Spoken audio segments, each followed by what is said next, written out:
You do sound funny, because I can make you sound any way I want, because you're in my head. I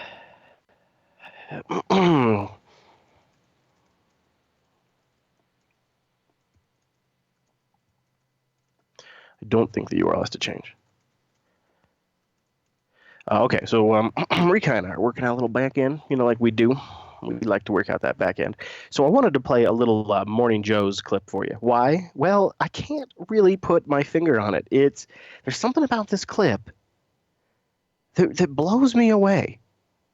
John McCain, the military-industrial complex's iceberg tip. You'd think he would be everything that the progressives and liberals would hate, and yet Morning Joe has a segment called Why We Love John McCain. What? Now it's time for a new segment. Actually, we did it in the early part of Morning Joe history. Back, I think you have to go back to 03, 04 when we first did it. But we're bringing it back now. It is, of course, a segment that we called then, and we're still calling. Oh, boy. Why We Love John McCain.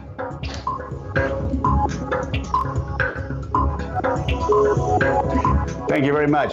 All right, so to set it up, we take you back to what he said to MSNBC's Greta Van Susteren last week. The point is that China is the one that the only one that can control Kim Jong-un, this crazy fat kid that's running. Whoa. What? Can John McCain say that? Can he say that? I mean, that's okay. So what if he had said that crazy gay boy? What if he had said that crazy woman? Oh, man, could you imagine if he'd said that crazy woman? The point is that China is the one that the only one that can control Kim Jong-un, this crazy fat kid that's running North Korea. And this is why they love John McCain. This Democrats. Why MSNBC's Morning Joes. This is why they love John McCain? Because they called the leader of another country a crazy fat kid? This seems counterproductive to me.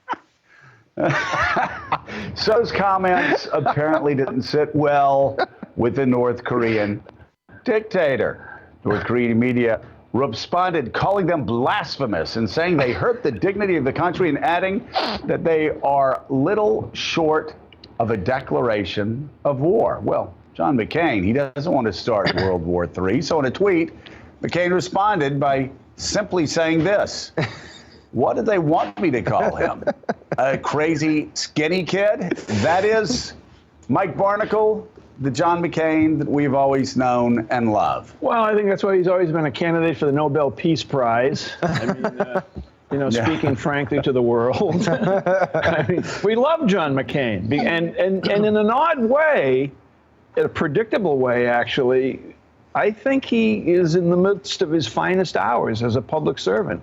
He is taking on the Trump administration whenever he perceives them as going in the wrong direction. He's speaking out, and he is being John McCain. I think John McCain, for all the extraordinary work he's done for this country in both war and peace, in uniform and in a suit on Capitol Hill, I think right now John McCain is serving his country as well or better than he ever has. I think you're exactly right. People may look back at this and actually say that what we've seen and what we are going to see may be John McCain's finest hour. Oh, I'm sorry. I just got a little sick to my stomach when I heard that. I can't believe what's happened to you, Joe Scarborough. What's happened to you?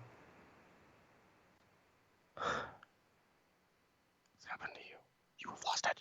Russia was also the focus of another Senate hearing on Tuesday. A senator singled out RT, compared it to Nazi propaganda. Well, let's cross the line now to our Washington correspondent, Ghana Chichikan, for more details. Ghana, can you fill us in on what was said? No, apparently not. Senator Jean Shaheen of New Hampshire took to the Senate floor to, quote unquote, expose RT America's connection to Russia, claiming that RT somehow hides its funding. Anyone with access to the internet can quickly find out that RT America is part of the RT network, which is funded by the Russian government. It is publicly available information. Senator Shaheen showed the publicly available image of Margarita Simonyan, the editor-in-chief of RT, giving the Russian president a tour at RT studios in Moscow as evidence of Kremlin's control of the channel. The senator from New Hampshire proposes a bill that would authorize the U.S. Justice Department to investigate foreign media organizations for potential violations of the Foreign Agents Registration Act. How do you avoid something like this impacting independent media that's outside the U.S.? So maybe not even remotely tied to Russia, not even a pro-Putin. It could be an anti-Trump outlet. I mean, who knows? I mean, this could be something that happens 5-10 years down the road. Trump might not even be our president. So how do you set something up like this and not go after small independent media at some point? I can see how you start with RT, which would be a waste of time and money because they're pathetic, but I can see it.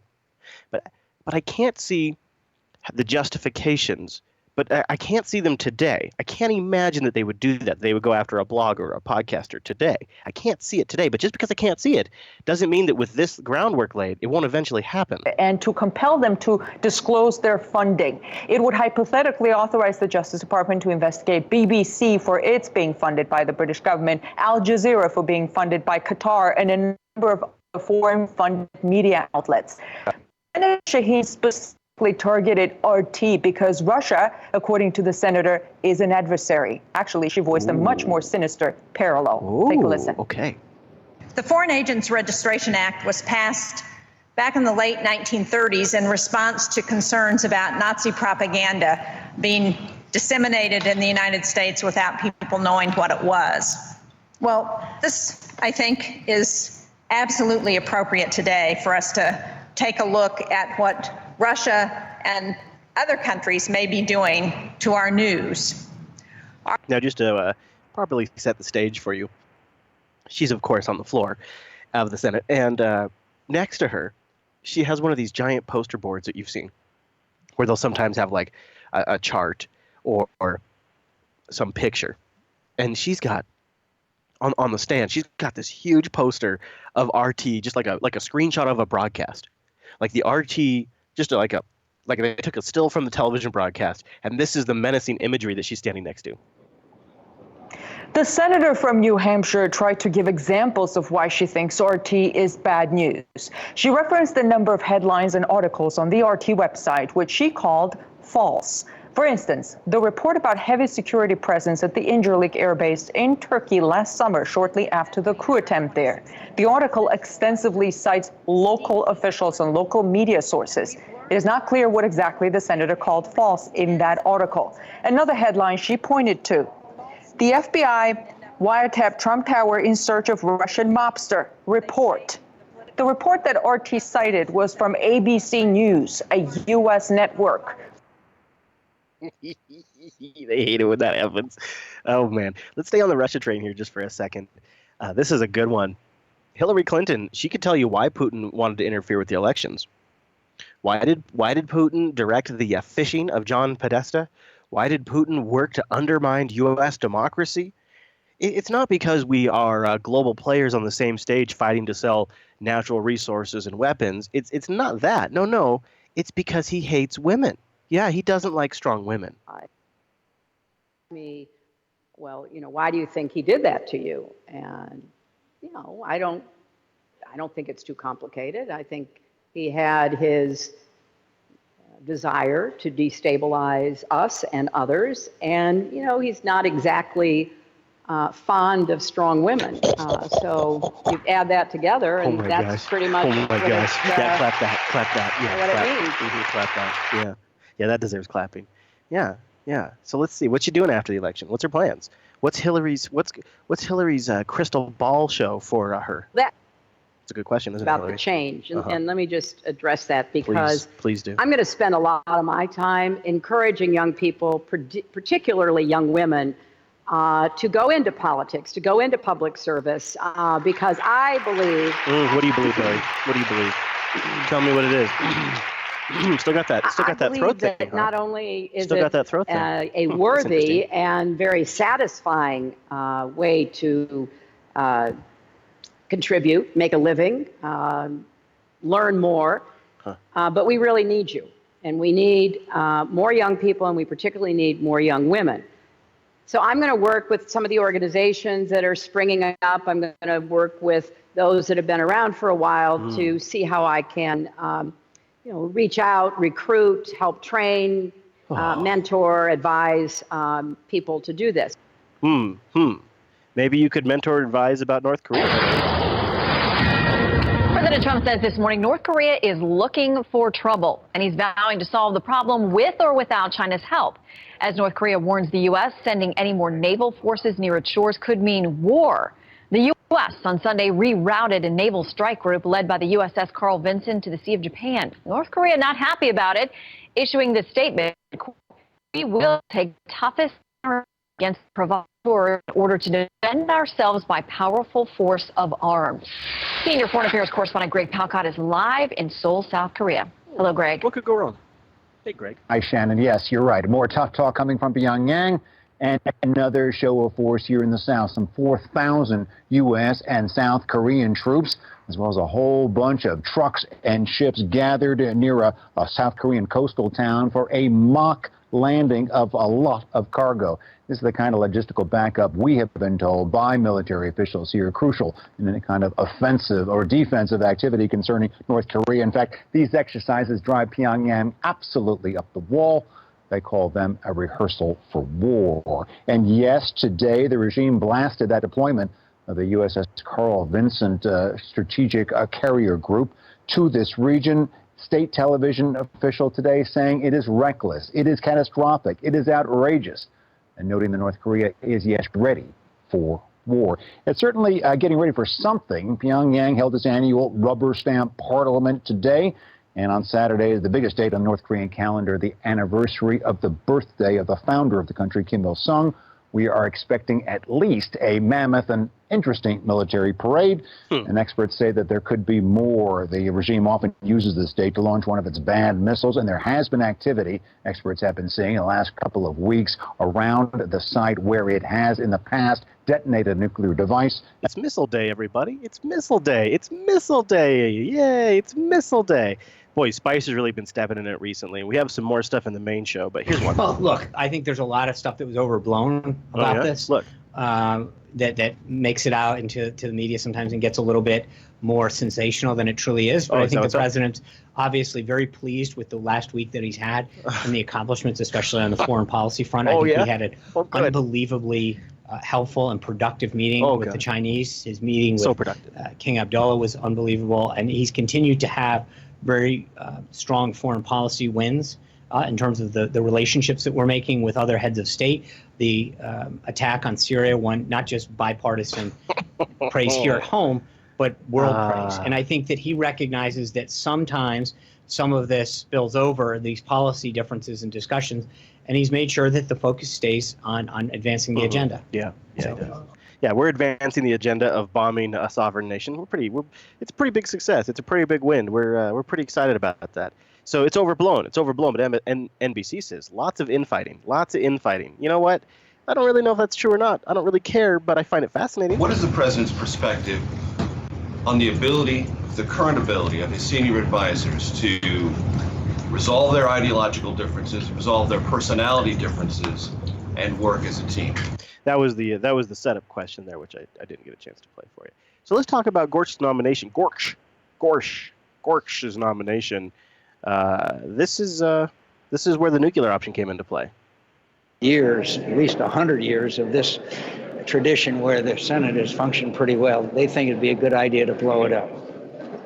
There's some that say idiot. No, whoever says that is a stupid idiot. Wow. Who has not been here and seen what I've been through and how we were able to avoid that on several occasions. Wow. And they're stupid and they've deceived their voters because they're so stupid. John McCain has some feelings on that. Wow. Here's what he was talking about, by the way, because there's really no context.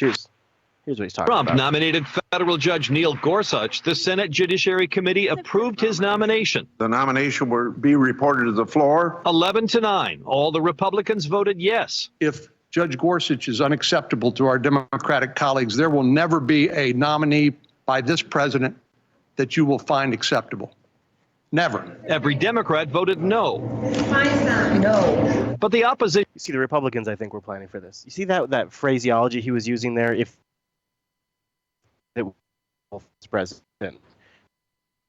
If you guys can't vote for this guy, you're not going to be able to vote for any of these guys. You're never going to. So we have no choice but to take the nuclear option. We have no choice, guys. We have no choice. It has as much to do with Gorsuch as it does with Merrick Garland, the federal judge nominated by President Obama, who never even got a hearing. What a shameful stain on the proud history of this committee.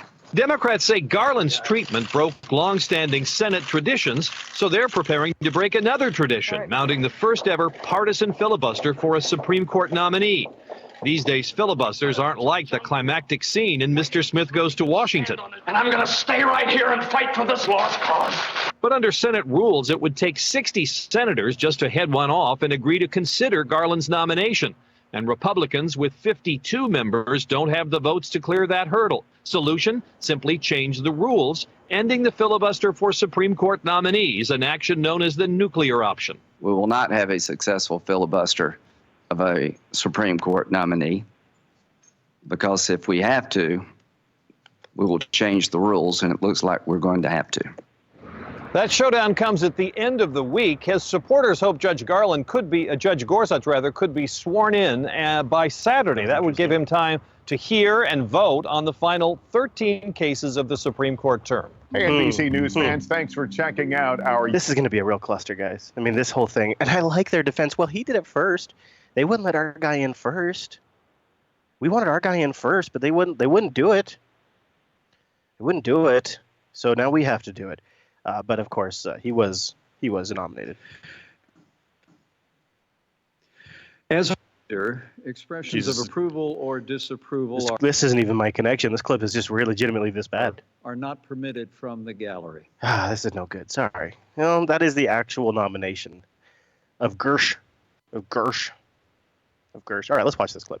I've been avoiding it because he rambles on, but we do need to address the newness in the room.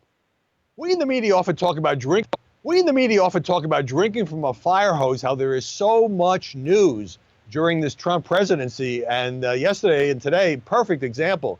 You've got the president meeting the president of China. You've got the Senate going nuclear over the Neil Gorsuch filibuster, which has now been vanquished. You've got President Trump trying to decide what to do about the situation in Syria, trying to revive the health care bill that failed, and on and on and on. But the one story that just seems to persist and permeate the media culture day after day in different permutations, I might say, is this investigation, so far not a very effective investigation, of all of these allegations: Trump, Russia, wiretapping, surveillance, and all that. So the latest news is that Devin Nunes, who I've talked to you about before, the House Intel chairman, stepping down or stepping aside, recusing himself from that investigation. And he put out a blistering statement blaming left-wing activist groups and saying that the charges that were being raised against him were completely political and completely false. But the truth is that he was politically clumsy, and he kind of did this to himself. I mean, here is a guy, a veteran congressman, who is supposed to be the head of a bipartisan investigation, and it looked at times, as this thing unfolded, like he was almost colluding with the Trump White House. There was that dramatic sequence of events where he secretly went to White House grounds, looked at classified material involving the investigation and allegations of improper surveillance by the Obama administration of Trump and or his aides, went back to the White House the next day, made a great show of briefing President Trump, talked to the press, said he was very troubled. And then, of course, it turned out that he'd gotten this material from White House national security aides. So that, I think, put a cloud over the whole investigation. It was probably a smart move on the part of Nunes to step aside, to not be a distraction as this thing unfolded. At the same time, there's this other extraordinary subplot unfolding about Susan Rice, who, by the way, she went on MSNBC with Andrea Mitchell. She denied doing anything improper or political or leaking anything when it came to this question of unmasking or seeking the identities of Trump as a candidate, as president-elect, and his associates when they popped up on foreign intercepts. Except that 2 weeks earlier, in an interview with PBS's Judy Woodruff, Susan Rice said she didn't know anything about any of this. This is all news to her, when that obviously was not true. But you remember when we played a clip almost 4 weeks ago now, when Trey Gowdy specifically name dropped Susan Rice, and remember that jumped out at me, and I brought it up to you guys too. I said, it seems particularly interesting that he's saying these particular names, and now here we are 3-4 weeks later, Susan Rice, Susan Rice, Susan Rice. In the New York Times, you had the president of the United States saying, without any evidence, and in a way that is very unusual when somebody is under congressional scrutiny, that he thinks Susan Rice may be guilty of a crime. I don't know if that's true. There's no evidence of that right now, but it is another swirling subplot. There are certainly legitimate questions to be raised about why Susan Rice, as Obama's national security advisor, was so interested in unmasking the names of these Americans who turned out to be probably Trump and his associates. What was her motivation? Did she leak anything? She denies that. Did she disseminate this throughout the government in order to perhaps increase the chances of it becoming public? So the whole thing is kind of a mess, and I would just say the bottom line is this. No evidence right now of any improper collusion between Trump, his associates, and Russia. No evidence for his original claim that the Obama administration tried to wiretap him. Some evidence about surveillance, but no bottom line about whether this was done improperly or for political reasons. So at the end of all of this investigation, this is going to drag on for a while, it might be that there's a lot of smoke and not much fire. So those of us in the press need to be cautious and careful about assuming or presuming or implying or insinuating that there's anything terrible here. But at the same time, we've got to keep looking into it and kind of filter out the distractions from whatever the real story might be. That sounds like our job. That sounds like Kurtz just gave you what our job is. Zenny, that would have been Zenny in the chat room says, man, I would have loved it if Chris Lass could have joined, met up with Alex Jones. I would have done it. I would have done it just to see the operation, just to see the prison plan in operation from a production standpoint. God, I'd love to see that, because it's got to be within like the realm that level of production. Because I've heard he has a really great studio. It's got to be within the possibility of realm for Jupiter Broadcasting, like that sphere of possibility. In that sphere, there must exist the possibility that Jupiter Broadcasting could be that large. It's not very likely, but it seems like it could exist. Whereas, like when I go down to see Chase, that's fascinating. Sure is fascinating to go down to see the Seattle ABC affiliate. I mean, that's fascinating, but it's a totally different track of technology. So if any of you have ever worked in the military, you will have especially, this is from my understanding, because obviously I never have, but I had a really great buddy who worked in the Navy, and he was up on deck taking care of electrical systems in planes. This is what his job in the Navy was. And the way he explained it to me is that some of that technology, so same stuff with like NASA's technology, it's its own track of technology. It's not the same track that powers our cell phones and our laptops. It's an entirely different set of research, it's an entirely different set of expectations and needs. And so that's a lot like how real big studio broadcasting is, like ABC's Seattle affiliate, Como, where Chase works. It's fascinating to see, but it's kind of like walking around NASA or walking around like a cybercoms in the U.S. military. It's cool. Look at all this stuff that's been invented just for you guys. That's not in the regular consumer market. Right on. That's neat. But you go to InfoWars, you got to imagine you go down to whatever they call the Alex Jones studios, the bunker, whatever they call it. That was actually pretty good, Alex Jones. That was actually, I'm not gonna push my luck. But that was actually pretty good. Whatever they call it, I would down there because they're working with you actually for the name of something before. Like they probably have some great ideas and solutions. So yeah, I would have. I mean, Adam Curry would have been cool, but I can visualize Adam Curry's studio setup. It's very similar to what I have right now. Right now, it's very similar to this. But Alex Jones probably has one hell of a setup from what I have managed to grok. So let's see here. We have President Trump. Chat room, this will be your choice. Chat room's choice. President Trump defends Bill O'Reilly sexual harassments, or can a tweet be considered a deadly weapon? So deadly tweets or Trump defends O'Reilly. Deadly tweets or Trump defends O'Reilly. You tell me in the chat room which one you want to play. And in the meantime, I'm going to until you decide, I'm going to make you watch a little or listen to a little Morning Joe. Now remember, you got two options here, so choose wisely. Trump defends O'Reilly or deadly tweets. I don't know which one's a better choice, but it's deadly tweets or Trump defends O'Reilly. And in the meantime, we'll have a little Morning Joe's interlude again. Why? Because I care. Happen in these sort of special elections. Scott can obviously happen in these sort of special elections. Is this a strange thing happening? Scott Brown got. I don't understand why does it seem like to you guys? I mean, to me, and maybe this is just the result of the frickin' remote setup here, but this crap sounds like it's cracking. Like MSNBC's audio is all kinds of bad, like all kinds of awful. Like I feel like I want to bust it out and bring it into my audio editor and chop off the top 2 dB because it's all just crap. Is that just me? All right, so let's see. I'm gonna try this. Let's see here. See how this sounds. Elected in 2009 after the Obamacare battle. Kansas, though, is there any way that this guy is going to lose in Kansas? It's really hard to see because when you look at the presidential vote in this district, this is a district Donald Trump actually did a little better than Mitt Romney did 4 years ago. And Romney won it big, 27 points. It was 60-33. I think to the extent you have some Republicans who are nervous here, you have to look a little deeper. It's the state issues, and it's Sam Brownback, the governor, because a funny thing happened in Kansas on Election Day last November. In Kansas. It was a Trump state, almost 2-1 over Hillary Clinton. A funny thing happened in Kansas. That sounds like somebody wrote that, doesn't it? I don't mean to, but it sounds like somebody wrote it.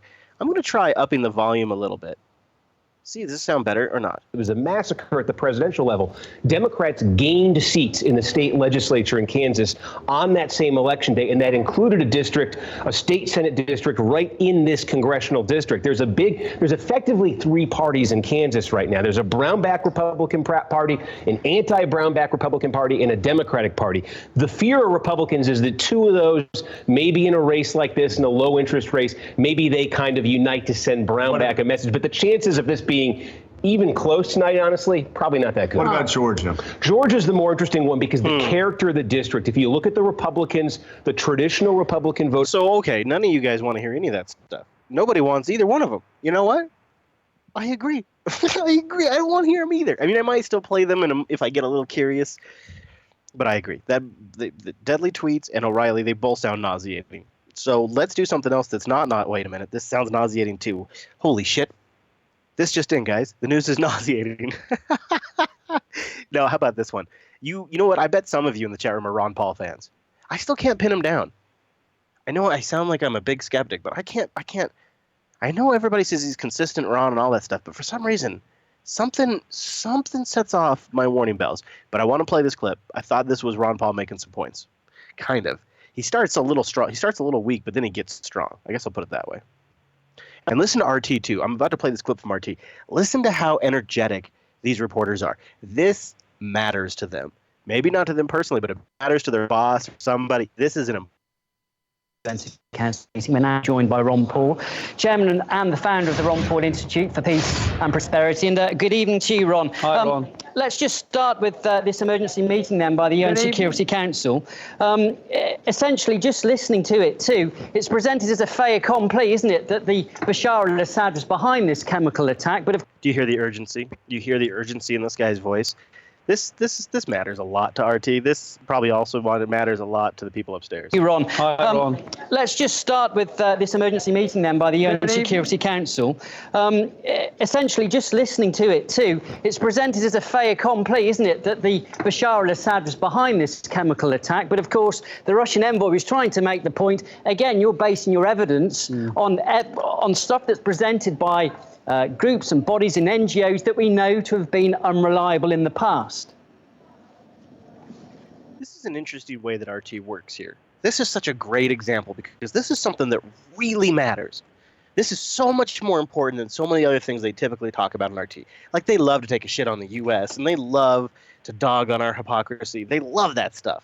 But that's just like, hey, we got some free airtime. Let's fill it with the typical thing. But this is what RT was built for. We got to get the Kremlin's narrative out there. This is what RT's mission in life is. So this shit's super important for RT. And the way they go about this is extremely clever. Because if they just came out and just told you that since 2013 these chemical attacks have always been from this group, or if they just came out and told you that this group that reported it is connected to this NGO, which is financed by Soros. If they just came out and said George Soros, and they just came out and said these things, it would obviously be propaganda. And everybody would be like, oh, look at RT. Oh, RT is getting so defensive. The Russians are obviously guilty. So instead, what they've done here is they've looked at the entire story and they said, okay, this is the point we can harp on that will generate the most reasonable doubt internally in our viewer. Because we are fundamentally attacking one of the core issues with this attacks reporting without directly calling it out. So we're letting the viewer bring themselves to the conclusion that this is likely a false flag. Because once you start to question the sources that are reporting the attack, the whole thing starts to unravel. So instead of telling you to question them, instead of coming out directly, they give you the seed to think, what's going on here? Who are these people? Let me go to Google and find out who are these groups that are reporting the attack. And then you discover that they have a very active agenda that they've been very public about. And then you go, well, shit, how can we trust that? And if we're going off the word of this untrustworthy group and doing all of these things, this whole thing must be a boom, boom, boom, boom, boom. And all RT had to do was plant the little seed. This is why it's legitimately good propaganda. And this is how the kind of propaganda they do when it really matters. Nobody watches it. It doesn't matter. They could declare they wanted to assassinate Donald Trump in the street and nobody would see it because nobody watches RT and they're more toxic than ever. So you can guarantee more and more cable companies that do have them are going to be dropping them. But I think it's still important for you to catch the subtlety here. Because what they're doing is they're attacking the sources of the reporting without directly attacking them. And they're using the voice, the brand, the name of Ron Paul to underscore the findings. Isn't it that the Bashar al-Assad was behind this chemical attack? But of course, the Russian envoy was trying to make the point, again, you're basing your evidence on stuff that's presented by groups and bodies and NGOs that we know to have been unreliable in the past. No, I don't think the evidence is there. At least it hasn't been presented, and they needed a so-called excuse. They worked real hard, that is our government and their coalition, an excuse to go into Iraq so they concocted stories, all kinds of things, and that's what this is part of. I'm not a big fan of the comparison to Iraq either. I mean, it's a point well taken. There's a weapons of mass destruction parallel here, and the premise of weapons of mass destruction in Iraq was total bullshit, and the premise that Assad is gassing his own people is likely bullshit. So I understand there is some great parallels here, but it also feels intellectually dishonest. It feels like they're looking for this thing to continue to harp on. That was 2 administrations ago, now 3 administrations ago, really, right? I mean, how do you count it? But I'm going to say 2 administrations ago, not counting the current one. A totally different time, a totally different era, a totally different stature for the United States. But even when you put all that aside, every single world event in crisis has to be weighed on its own merits. And you can't always go around screaming Iraq because it's just as obnoxious as going around screaming 9/11. It's super obnoxious. It's like harping on the same thing over and over again and forcing the analogy and forcing the comparison just to make a point. It's become shorthand for you can't trust what the government says about weapons of mass destruction. Iraq. Well, you know, you remember Iraq. You remember Bush looking under the couch. You remember Iraq. And now that's shorthand for there's a massive conspiracy within the CIA and in the executive branch, and there was pressure put on all levels of journalism. People were outed. Do you remember anthrax being sent around? I mean, the whole thing was one hell of a production, and climaxing with Colin Powell at the UN holding up the deadly, deadly, deadly poison. Oh, it was bad. It was bad. He had a vial of the stuff. It was beautiful imagery, just like babies in Syria.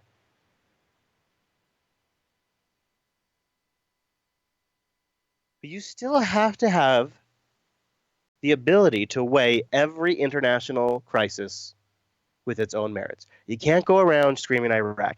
It sounds like lazy analysis. It could be true, but it sounds lazy. At what point do we? I mean, we stopped saying, "Well, that just sounds like the Vietnam War." I mean, when I was growing up, we said that it's just going to be another Vietnam War. It's just going to be another Vietnam. Now it's just Iraq. It's Iraq, and I hate it. It's intellectually dishonest on both sides. Presented, and they needed a so-called excuse. They worked real hard. That is our government and their coalition, an excuse to go into Iraq so they concocted stories, all kinds of things, and that's what this is part of. I don't know why, if any of it is true, why they couldn't wait and take a look at it. You know, a few years ago in 2013, there were these similar stories that didn't go anywhere because with a little bit of a pause, there was a resistance to it built up in our Congress as well as the American people. They thought it was all, a fraud and that nothing like that was happening. And right now, I just don't see how it could conceivably be what they claim because it's helping ISIS, it's helping Al Qaeda, it's helping the enemy that we're supposedly be fighting. Why did Trump rush into this overnight? Didn't get it past Congress, didn't even try to put it past Congress. Didn't wait for any of the alleged evidence that the Syrian government, maybe even Russia behind it, or was behind this awful chemical attack on the 4th. Why did he do this? Was it a knee-jerk reaction? Was he pushed? What's behind it? Well, I don't know that answer because you're looking into the minds of the president, and I can't tell, but all I... You know what? Good job, Ron. First of all, how often on this show do I get upset because some analysts start projecting what the president is feeling or thinking? Man, that gets me crazy. Because the only direction that goes is to bias town. That's the only place that leads. When you start projecting what Trump was thinking, when you start projecting Trump's internal motivations to call a strike, you're going down bias town. You're going down to bias town. So I actually really respect Ron Paul here for saying, look, I can't tell you, but there are some factors. Was it a knee-jerk reaction? Was he pushed? What's behind it? Well, I don't know that answer because you're looking into the minds of the president, and I can't tell, but all I know is that from my viewpoint analysis that there was no need to rush. There was no threat to our national security, and they have to give a reason for doing these things, but there was a rush into it, and I have no idea what his purpose was. He doesn't, maybe just didn't want to hear the debate because the last time they debated it, they lost the debate. And this time, it was necessary for him to jump on this, I guess, before people came to know what was really going on. Just to tell you, Ron, we're across what's happening at the UN, that Emergency Security Council meeting. We heard the Russian representative, Vladimir Safronkov, speak earlier on. We think any minute the American representative is going to speak. So I just wanted to apologize in advance. If we cut out of you, we're going to go straight to that when it happens. But Ron, okay. yeah, what could be the implications then of this attack? Because according to America, it was a limited attack. It was specifically targeted, and there's no hint of a military escalation. But if you listen to the words of Russia, they're saying, look, Medvedev has just said recently, we believe it could be taking us to the brink of a military, conflict with America. Well, that is the real danger, but right now, from my viewpoint, and a few others, maybe more than a few, see this as just a sort of a victory for the neoconservatives who have been looking for Assad has to go, and who is it that wants to get rid of him? And you have to look for that, who's involved in that, and that's, I think, unfortunately, the ones who are winning out on this, and the radicals are winning too, the people who have been trying to get rid of Assad as well. So there was a bit of hypocrisy going on here because, in 1 minute we say that, well, maybe Assad has to stay, the next day he has to go. And yes, we're over there fighting ISIS. All right, so a lot of rambling. But I think he actually does manage to fit a few good points in there. The rambling, though, nobody does it like Nancy. Nobody rambles like Nancy. Nobody knows like she. Nancy coming out. Now she's, oh God, she's moving over the display. She's trying to move over the display closer to her so it's in the camera shot with her. Oh, that's awkward. I like to be close to the children. Oh my God. On this administration, they need us all to stay close to them. What? I'll talk about this in a moment. What does that even mean? What is that? I don't. Here's another great Nancy clip. And so that takes me, now that I acknowledge others who should be acknowledged, to the fact that this is Palm Sunday. And I didn't know this until recently, that when the Gospel of Matthew, what you have done for the least of my brethren you did for me, was something that Christ said in Holy Week, Tuesday of Holy Week. So as we go into Holy Week, as we are people of faith or if we're people of morals, of morality, let us understand what that challenge is. So I believe this is the Democrat establishment's new plan, and I think Nancy Pelosi's the cheerleader of the plan. I think of the whole idea is let's make the Democrats more religious. Let's be more not even necessarily but let's just be more vocal about our religion. Let's talk more about our faith. I think this is what you would think it would be, an attempt to win over a certain demographic out there, a voter. And because they think this is one of the things that the conservatives have really nailed, and this is why they're losing. On this Palm Sunday, to do the Lord's work. It is a fact. And not only our Catholic It always plays well with you folks. all religions minister to the needs of God's creation. That is an act of worship. To ignore those needs is to dishonor the God who made us. So if these people of such faith in our country truly are, and in our state, they will recognize our obligation. There are protest signs in the background for Nancy Pelosi. I can't quite make them out. To our children. I want to just say of the the Daughters of Charity, their work and all right, I can't take it anymore. I'm sorry. My head's going to explode. I'm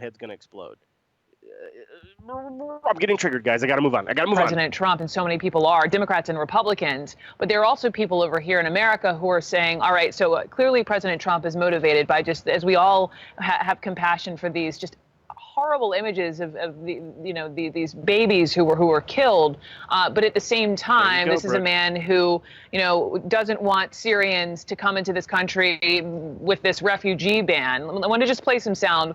Hillary Clinton weighed in. We cannot in one breath speak of protecting Syrian babies and in the next close America's doors to them. Quickly, Qasim, how do you see that? With all due respect, I didn't see each and every person who was demonstrating after the travel ban. I didn't see you 3 days ago when people were gassed to death, when civilians were gassed to death. I didn't see you in 2013 when 1,400 people were gassed to death. I didn't see you raising your voice against President Obama's inaction in Syria. Where do they find this guy? Where do you get this guy? Where do you get a guy who's so in that he's willing to call in via Skype and say whatever CNN needs him to say, but doesn't understand that it was President Obama that helped fund and train some of these very people, some of these very dumbasses, I should say, that originally, and I'm talking about 2013, got their hands on chlorine gas. And these dumbasses were the very dumbasses that managed to gas people. It wasn't Assad, and that's why, big spoiler here, everybody, Obama's red line never got crossed. This may be the most pro-Obama thing I've said recently, but he did everything right in that situation. His red line wasn't crossed by Assad. It was crossed by the very people they'd helped finance and train. So he couldn't do anything because Assad hadn't. And then how frustrating was it for Obama when Assad agreed to work with Russia to get all their chemical weapons out of there in 2014? Man, that really killed that narrative until now. Like we were all down. We're all down with, oh yeah, we got all the chemical weapons out. And then all of a sudden, we don't have all the chemical weapons out? What kind of sense does that make? So here's what's happened. Here's what happened. It wasn't sarin gas. It wasn't sarin nerve gas. It was basic hobo chemicals. It was basic hobo shit that creates a horrible stink, that creates a blue-green color. Sarin gas doesn't do any of those things. Sarin gas does not do those things.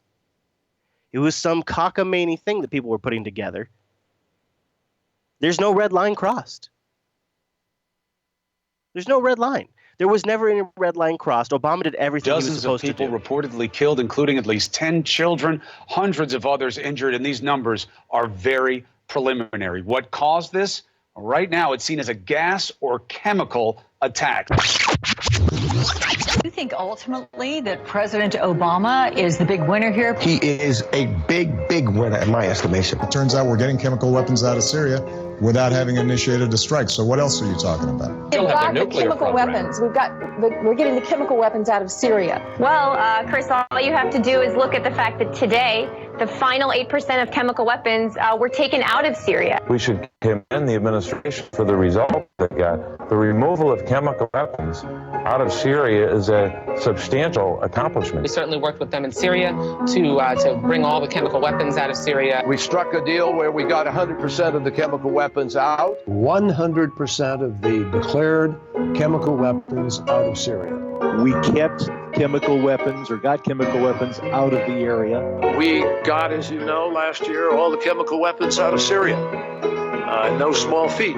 Syria eliminating its chemical weapons and ultimately having them destroyed by the international community. Syria would still have a declared chemical weapons stockpile. Right now, they don't. Right now, Bashar al-Assad does not have a declared chemical weapons stockpile. And we removed that declared chemical weapons stockpile, and we destroyed that declared chemical weapons stockpile, which means that Bashar al-Assad can't use those chemical weapons against his own people. And the purpose of the strike was to get the chemical weapons out of Syria. Weapons of mass destruction are taken out of the zone of conflict.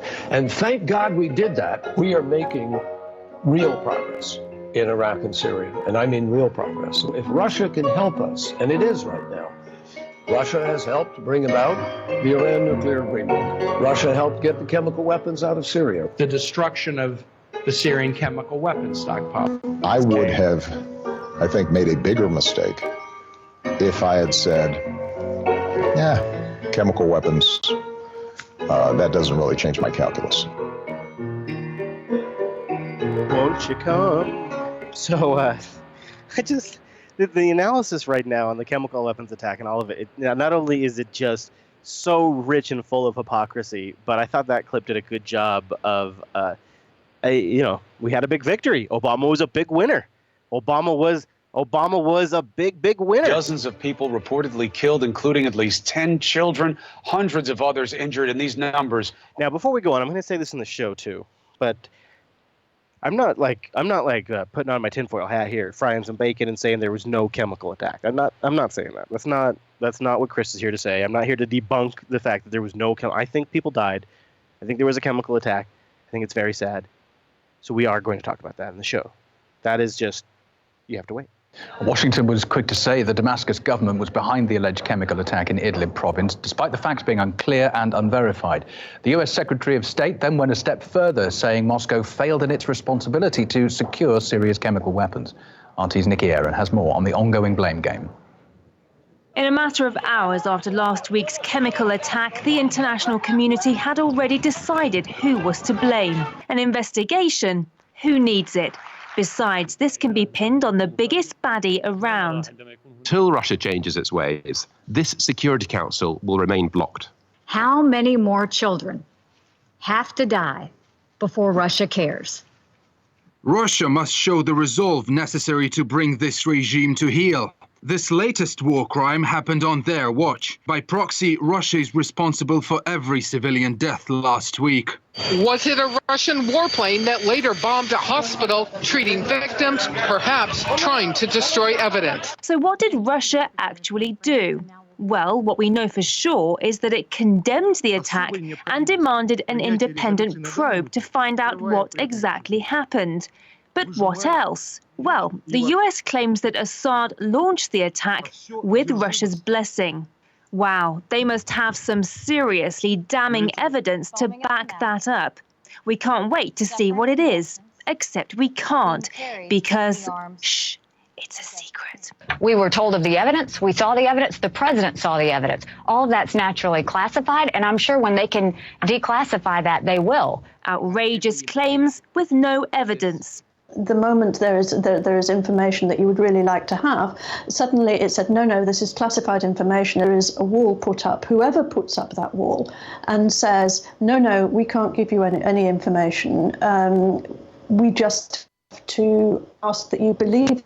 I think damage from the false intelligence or the misinterpreted intelligence about chemical weapons in Iraq, that demonstrated mistake means that it's very difficult to convince a skeptical public that everything the intelligence services tells you or what governments tells you based on intelligence information they remember Iraq say is as they say.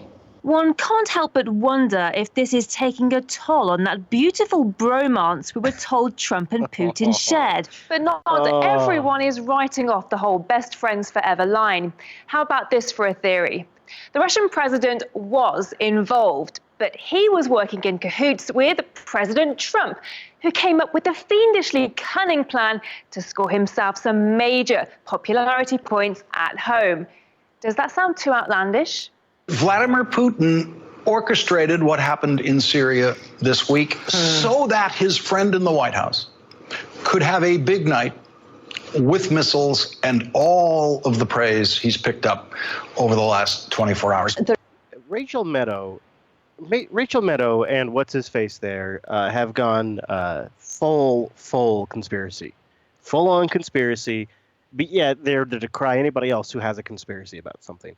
That is so much rich conspiracy right there. Could have a big night with missiles and all of the praise he's picked up over the last 24 hours. There are conspiracy theories and conspiracy theories, but this really is extremely devious, more devious even than I think that a lot of people would care to make up. With so many different stories, it's hard to know which one to believe.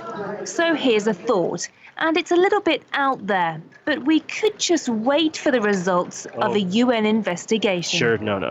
That's crazy. There will be no UN investigation. You're going to block it. So let's look at the evidence, as Shep puts it. Jennifer Griffin is at the Pentagon. Jennifer, talk to us about how the United States Navy prepared and practiced for this.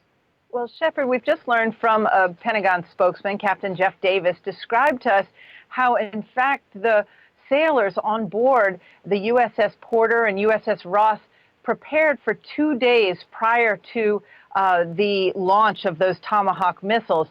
They did things such as prepare by inserting the coordinates of that airbase, Shariat Air Base in Syria, into the Tomahawk. Those Tomahawk missiles, those TLAM missiles, have to be pre-programmed before they are launched. So that's interesting.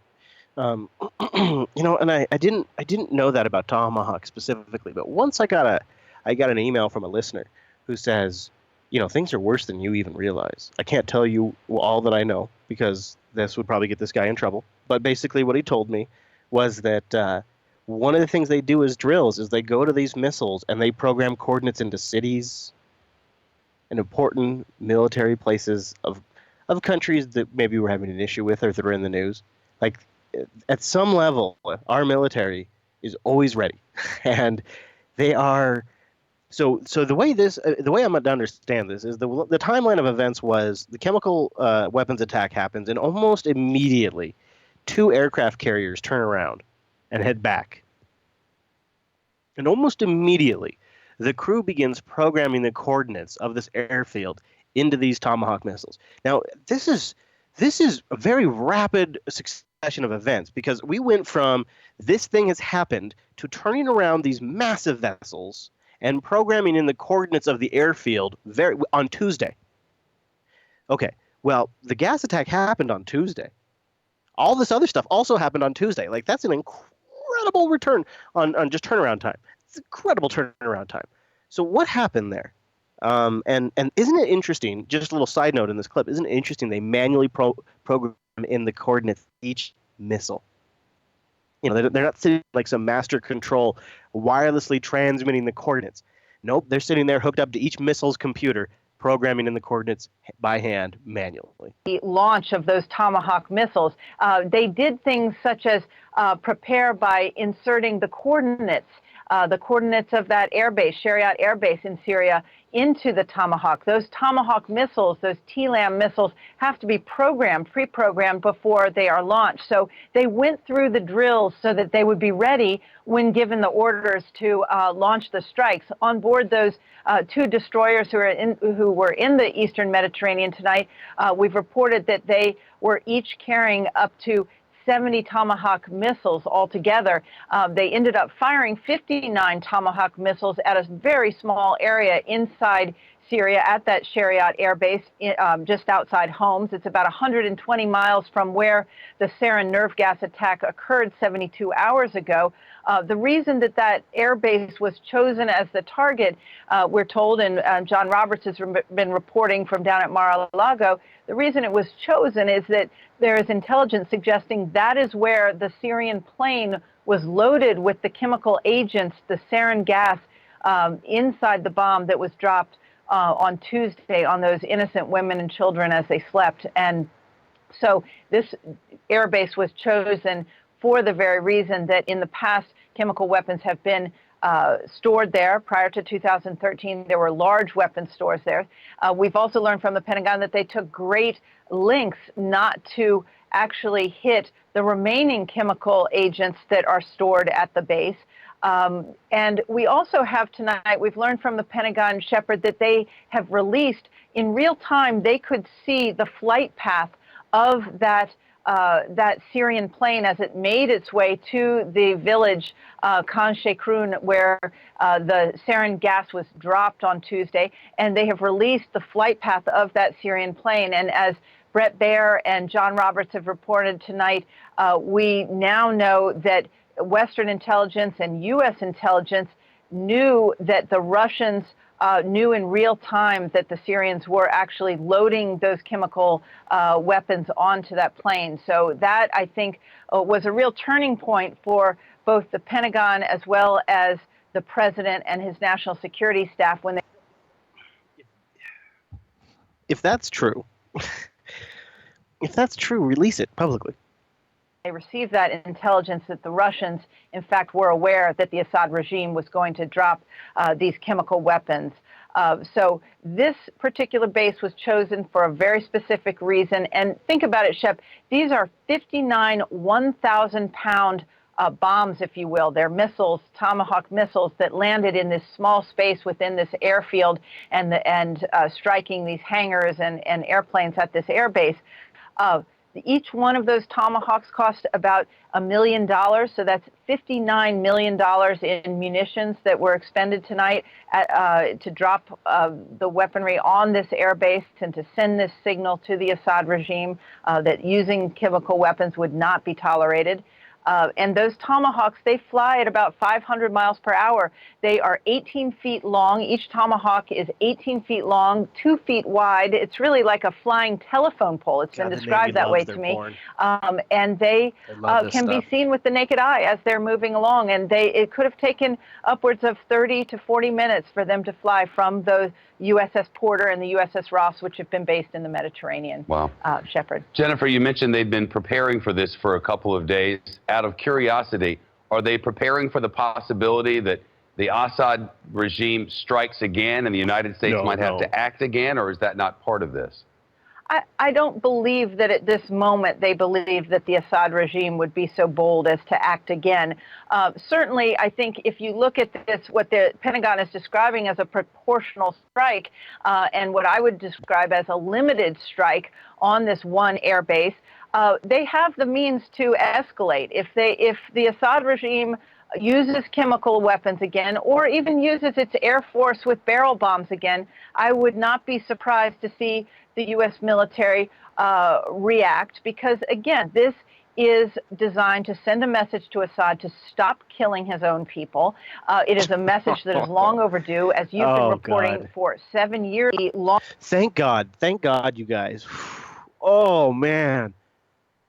Thank goodness.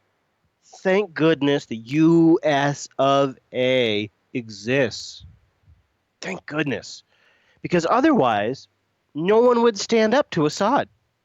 He would just be gassing and bombing his own people for no rational reason over and over again. And all these other countries, they don't have Air Force. There's no other country out there that has an intelligence agency to monitor this stuff. Nobody else has a Navy. So it's just up to us. Thank God for the United States of America that somebody has the capability, somebody has the intelligence, and somebody has the will to stop Assad and tell him to stop bombing and gassing his own people who pay taxes. Tell him to stop it because nobody else can. Only the United States can. Thank God for US of A. God, I wish I had an eagle right now. Oh man, I wish I had the eagle. I mean, woo! Gosh, could you imagine if it wasn't for us? God, he would just keep bombing people. He would just keep killing people. That's what would happen if it wasn't for the United States. I am so thankful. I'm so thankful for President Trump. I'm so pleased right now. I bet he's pleased. Response to President Trump's missile strike on a Syrian air base has been generally positive. Some congressional Democrats signaled. This clip has a weird audio issue in it that's in the Fox studio. It's not even in our clip, but here I'm going to go to their guy on remote. Brett, good evening to you. The full impact diplomatically and strategically of last night's missile attacks has yet to be felt, but the early indications are that President Trump is on a solid footing when it comes to his Syria policy. I think we have made tremendous progress in our relationship with China. President Trump's focus this morning was on his Chinese guest, President Xi Jinping. But the White House spokesman says the president was gratified at the outcome of last night's missile strike.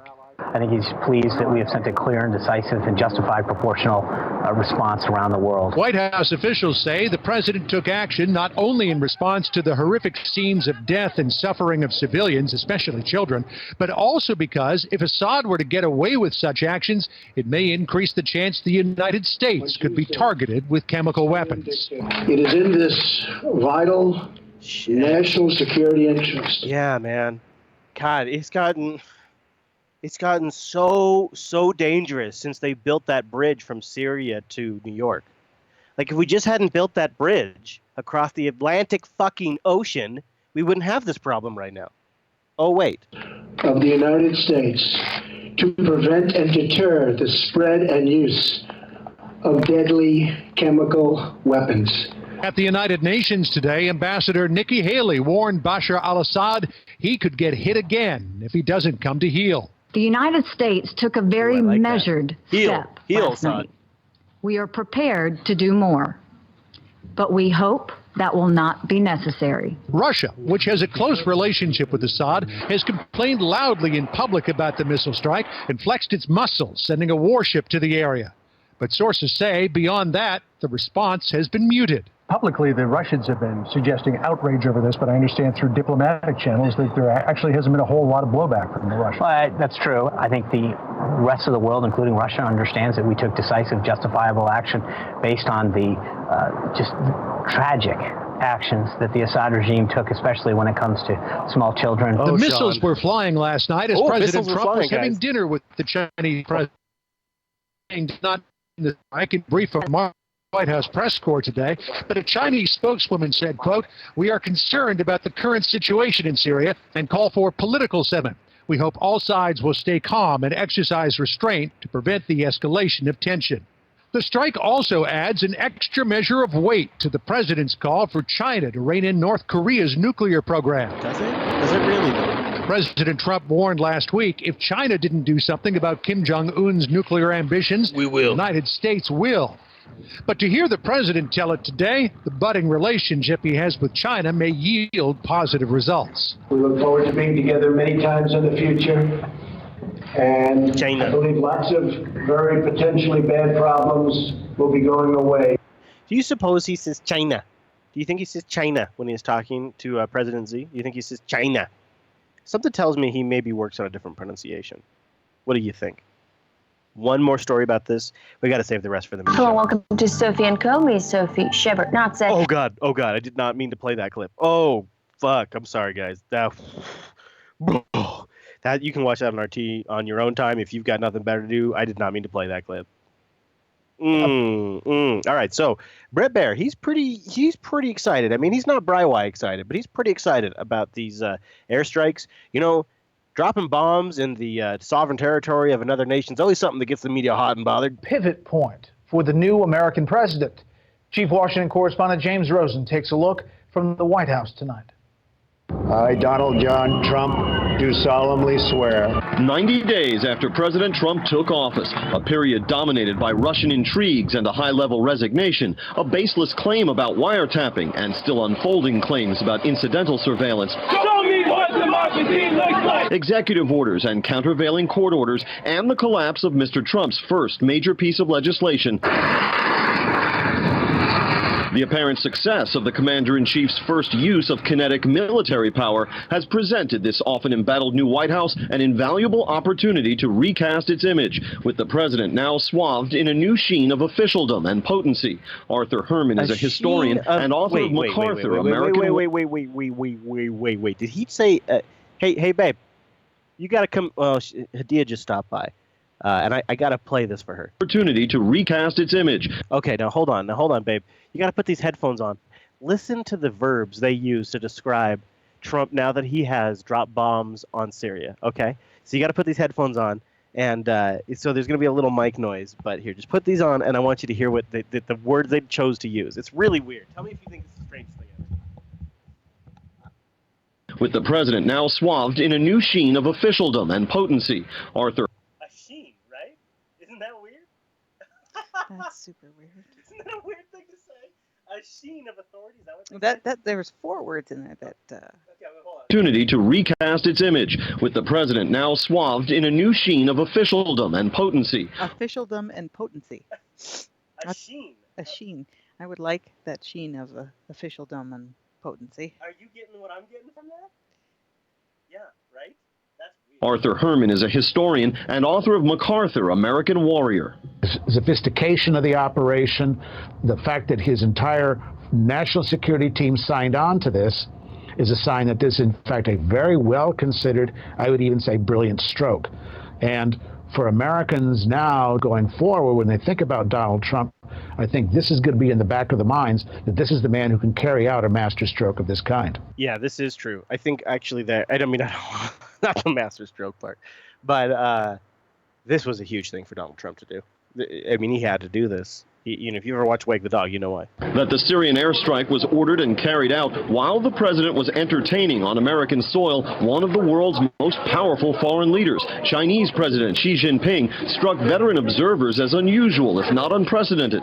He's telling the Chinese that, listen, the North Korean trying to weaponize intercontinental ballistic missiles, and the rhetoric is they will use them against my country and my people. Don't push me into a corner where I have to use a military option to deal with them. Coming within 48 hours after UN Ambassador Nikki Haley had warned the Security Council of imminent unilateral action, the strike drew measured praise even from some of the president's most reliable critics across the political spectrum. It's quite intelligent, it's quite effective, it does send a signal. He acted decisively, which is one of the most important things the president has to be willing to do. Beyond a rally round the flag effect, the president and his advisors hope the airstrike will produce a spillover effect, such that the gravitas the commander-in-chief has now achieved in the national security arena will translate in terms of public perception into an ability to get big things done in the domestic policy sphere, like healthcare and tax reform. Like healthcare. James Rosen, live on the North Lawn. James, so all you got to do is bomb a sovereign country, and then all your policy wishes and concerns taken care of like that, just like a snap. That's all you got to do. So this isn't really Syria related, but it's definitely Russia related. I don't know what to make of this. Chat room, I give this to you. Do you think this is shit? Do you think it's Comey was trying to be above board on absolutely everything? Why would Obama shut this down? I want all of your thoughts in the chat room on this next clip. The breaking news of the night is Newsweek reporting tonight. FBI Director James Comey attempted to go public as early as the summer of 2016 with it's breaking news only to you. It's only breaking news on MSNBC. Everybody else talking about the serious stuff. You're talking about this. The breaking news of the night is Newsweek reporting tonight. FBI Director James Comey attempted to go public as early as the summer of 2016 with information on Russia's campaign to influence the U.S. presidential election, but Obama administration officials blocked him from doing so. Two sources with knowledge of the matter tell Newsweek. And that well before the Department of Homeland Security and the Office of the Director of National Intelligence accused the Russian government of tampering with the U.S. election, in an October 7 statement, Comey pitched the idea of writing an op-ed about the Russian campaign.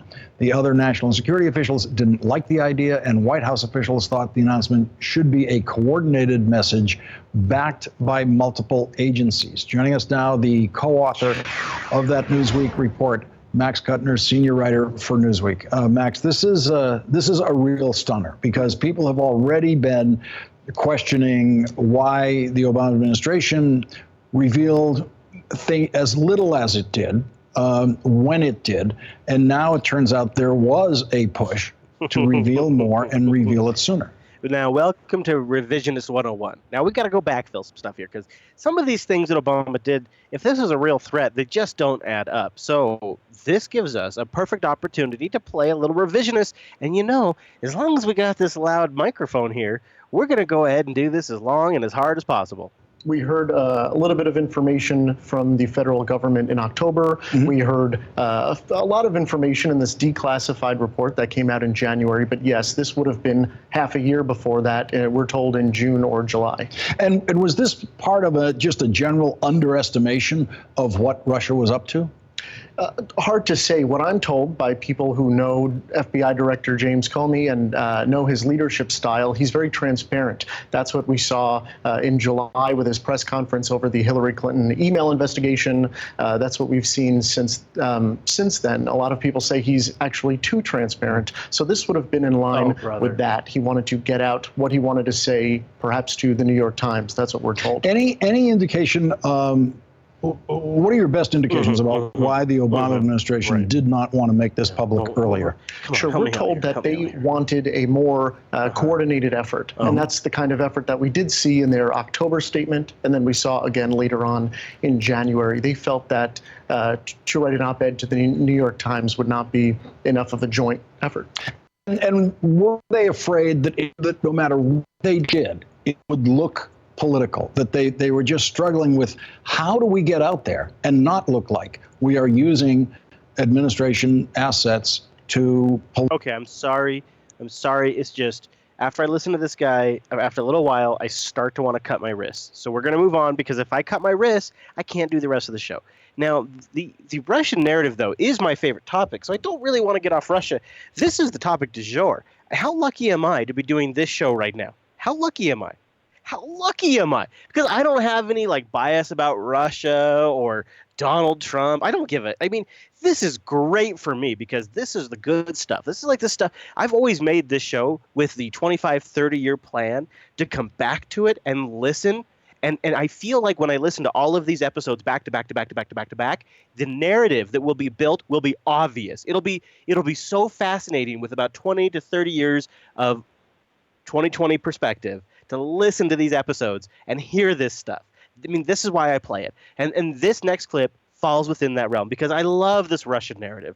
This whole Donald Trump was best buddies. He hired with Putin. He hired hookers to piss all over Obama's bed in Russia. I mean, Trump's all in. He's got money from Russian banks. He's just all in. Oh, what? No, we can't prove any of that. Oh, okay. Well, it wasn't Trump. It was somebody else. Maybe who did that? Blackwater.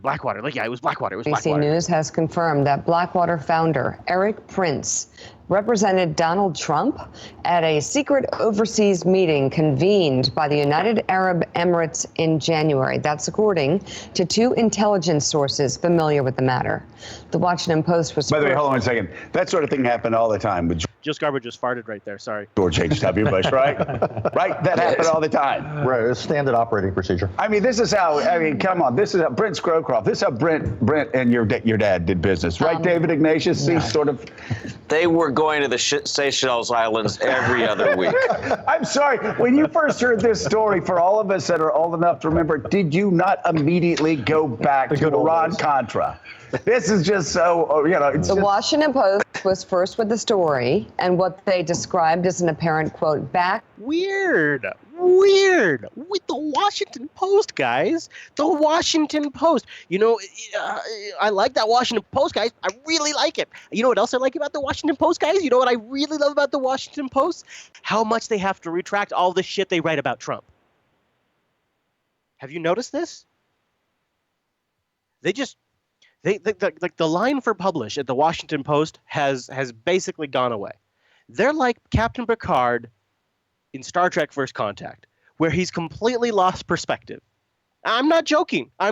Stay with me. This analogy works. He's crazy with hatred for the Borg. They violated him. They go against everything that he stands for. They are a foreign object, injecting themselves into the system. And now they've come for his territory. They've come for home. The line must be drawn here. This line no farther, Captain Picard says. And then in a fit of rage, he smashes his phaser rifle into the display case, breaking his little ships. This is the Washington Post.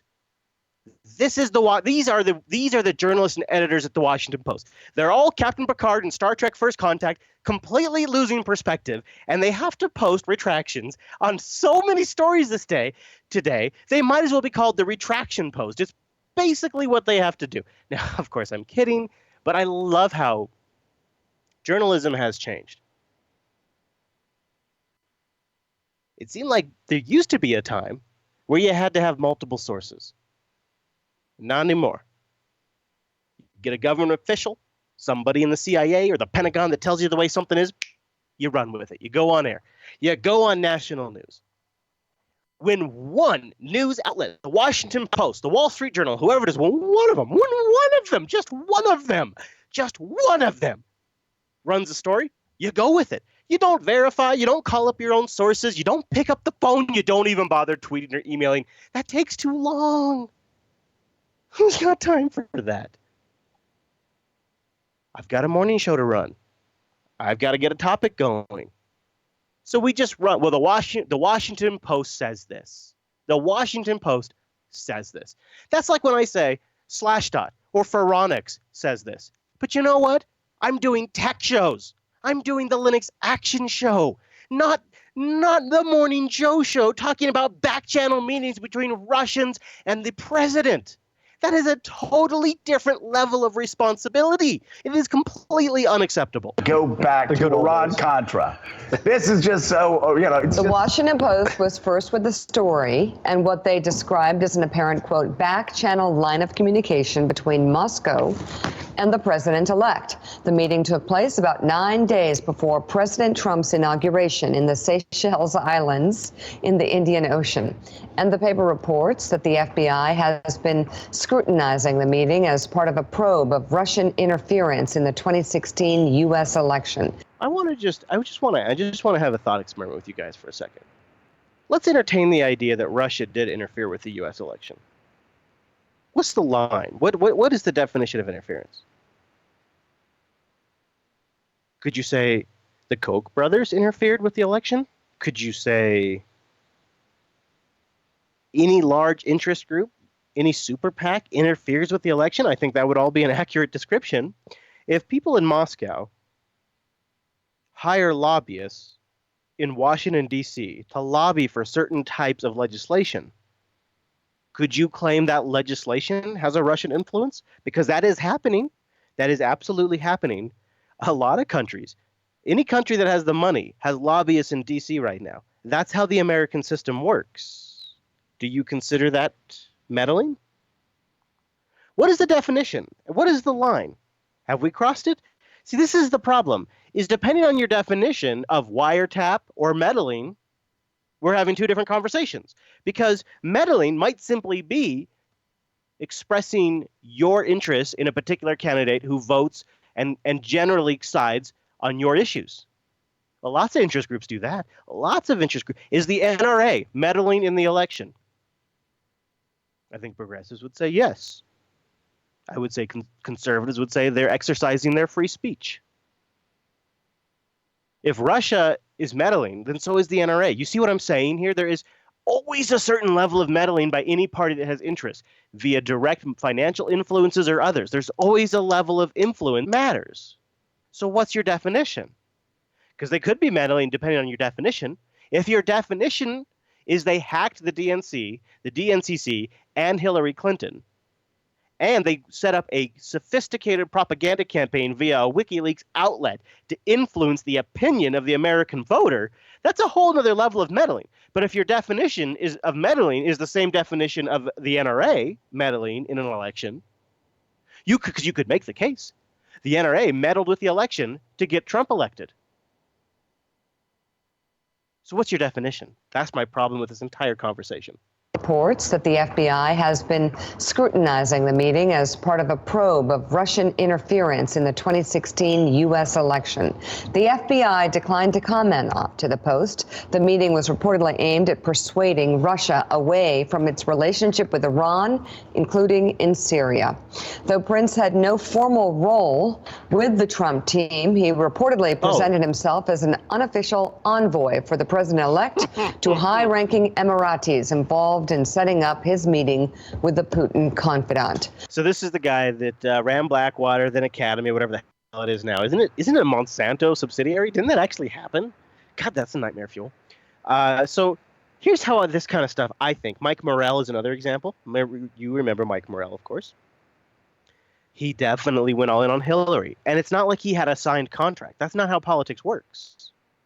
That's what's so great about it, is what you do is you make yourself valuable. You make yourself necessary. That's what Prince was doing. That's what Mike Morell was doing. You make yourself needed, noticed. You add value, and you become part of the team. This is what savvy politicians do. Now, why do I bring this up? Because Prince scares the shit out of me. This guy's evil, for sure. Blackwater Academy, evil as fuck. And so you got this guy who's trying to get in tight with Trump. It's not like he's going to stop. Well, look at that, guys. November's over, so I'll just give up trying to influence the president and get power. I'll just go live on one of my ranches. I wish. What it tells you is that he's still going to try to get influence. Wouldn't Blackwater love a contract in Syria? Oh, shit. Just like they got under Bush. Wouldn't they love that? Could you imagine that? Academy. The new Academy, or new Blackwater, whatever their name is now. Maybe chat room, you could tell me. I'd like to know, actually. We can't put U.S. boots on the ground. Trump won't do it. Trump campaigned on that. He can't put boots on the ground. But if you hire private contractors, well, that's not our boots. That's their boots. So that's not boots on the ground. I mean, somebody's got to get that gig. I bet Prince would love to set that up. Wow. That's what I think this story's telling us, is that he feels there's an opportunity and he wants to be the one to seize it. And that's creepy as hell. Though Prince had no formal role with the Trump team, he reportedly presented himself as an unofficial envoy for the president-elect to high-ranking Emiratis involved in setting up his meeting with the Putin confidant. A Prince spokesman told the paper, quote, Eric had no role in the transition team. This is a complete fabrication. The meeting had nothing to do with President Trump. Why is the so-called under-resourced intelligence community messing around with surveillance of American citizens when they should be hunting terrorists? Can I answer that question? Because he's not telling the truth. And Sean Spicer because he's lying. Tells NBC That's News. Why they're doing it. And because anybody that knows what happened during the transition and knows the players of the transition, and this is all I will say, will tell you that he's lying. And that's all I'm going to say. But it is obvious to anybody that knows what happened during the transition, so it'll be obvious to the FBI that he's a liar. My sense is that By the way, let me ask you: Are UAE, are they suckers? Do they just set up meetings with guys? Like, do they in the convening business? Yeah. Do they connect? No. They are not suckers. They know exactly what they're doing. This dude didn't just show up at the island where Willie and I do all of our, sort of. All right. Gambling operation. Yes, I didn't want to say it, but yes. Sean Spicer tells NBC News the White House is not aware of any meetings, and Eric Prince had no role in the transition. And what he means by that, the actual building itself, because it doesn't have a conscience. It is not, the actual building itself is not aware of those meetings, but everybody else is. While a senior administration official called the suggestion of a Trump-Putin back channel ridiculous. If you mean by ridiculous, true, yes. One this final was nugget. Ridiculous. Now, but the thing is, can I just say though, Mika, that is the only connection this guy has with the Trump administration. One final There is nugget nothing for well, Eric, you cannot, I will bet this pin. Yeah. That and this is, everybody Why knows. don't you throw How your long pet have I rock had this in pin? there? It's your lucky pin. I have had this lucky pin since 1987, and I will bet this pin there is no connection whatsoever beyond this between Eric Prince and the administration. And your pet rock, okay? I'm not giving Put up it my in. pet rock. All right, Eric Prince, by the way, is the brother of Education Secretary Betsy DeVos. I did not know that before this clip. And after our episode where we covered clips of Betsy, I went back and I did research on her too, and it didn't show up. I don't know why I didn't see it. I don't know why it took Mika to tell me about this. But that's a special moment, and almost guaranteed the dude's going to get some work. Okay? I'm not giving up my pet rock. All right, Eric Prince, by the way, is the brother of Education Secretary Betsy DeVos. And a big contributor to the Trump campaign. Here's my pin. Give me the rock. I never saw that coming. Give me the rock. Betsy DeVos. I like that they're freaking out. Who are these people? Well, Who are these she people? was qualified. Willie Geist. Who are these people? Brother and sister. That's No, what they I'm are. just saying the Trump people in general. Can I ask you a question? Why would he put out a statement like that? Why not just say no comment? Because he's stupid. That's why, because he's stupid. These people, it's like Carter Page. I love the quote from the Russians about Carter Page. He's a blanking idiot. All right. These are, remember, tell everybody what you told me about these guys. Well, yeah. It's from the 80s movie. It's Spies Like Us. They're idiots. It wasn't my line, but it's pretty good. It's.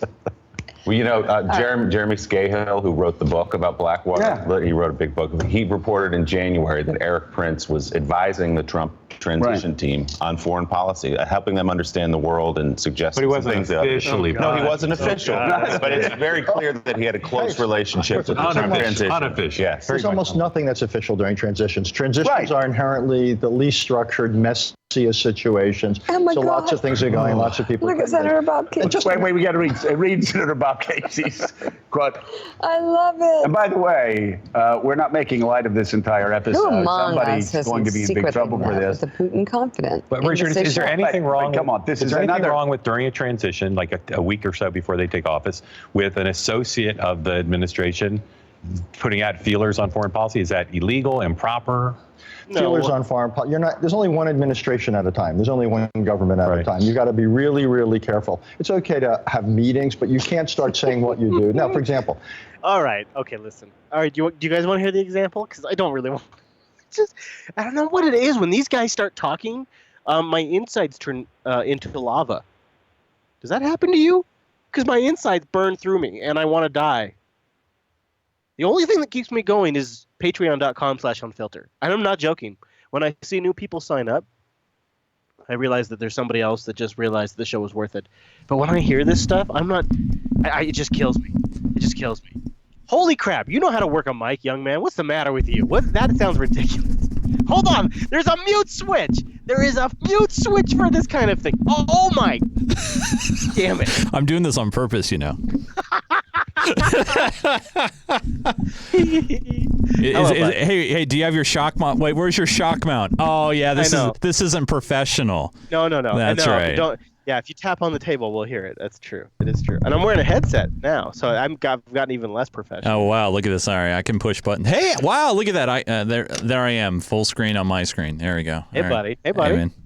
How's it going? It's good to talk to you. It's good. It's good. How was the drive? This is too weird, buddy.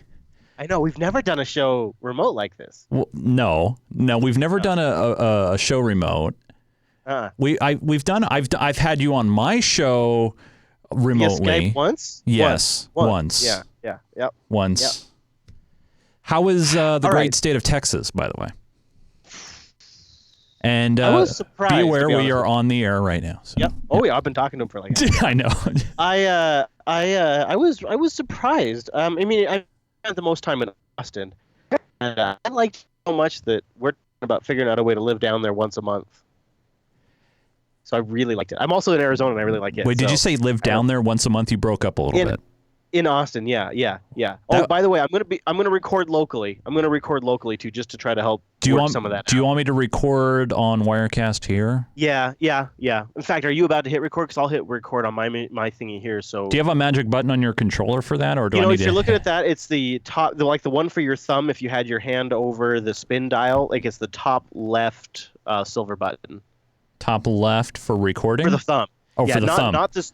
Yeah, the top like Star Trek toss buttons are like camera switching buttons, which we can go through in a sec. But then the longer thumb buttons, the first one on the left is the one that hits record. And you'll see Wirecast's little puny record thing light up. Yep, there it is. Okay. All right, I'm gonna hit new recording here. It's like I kind of know what I'm doing. I'm not sure what's happening in Zencastr right now. I'm using Zencastr. I'm not sure what's happening. I'm just waiting for it to load right now. I was gonna try to make this.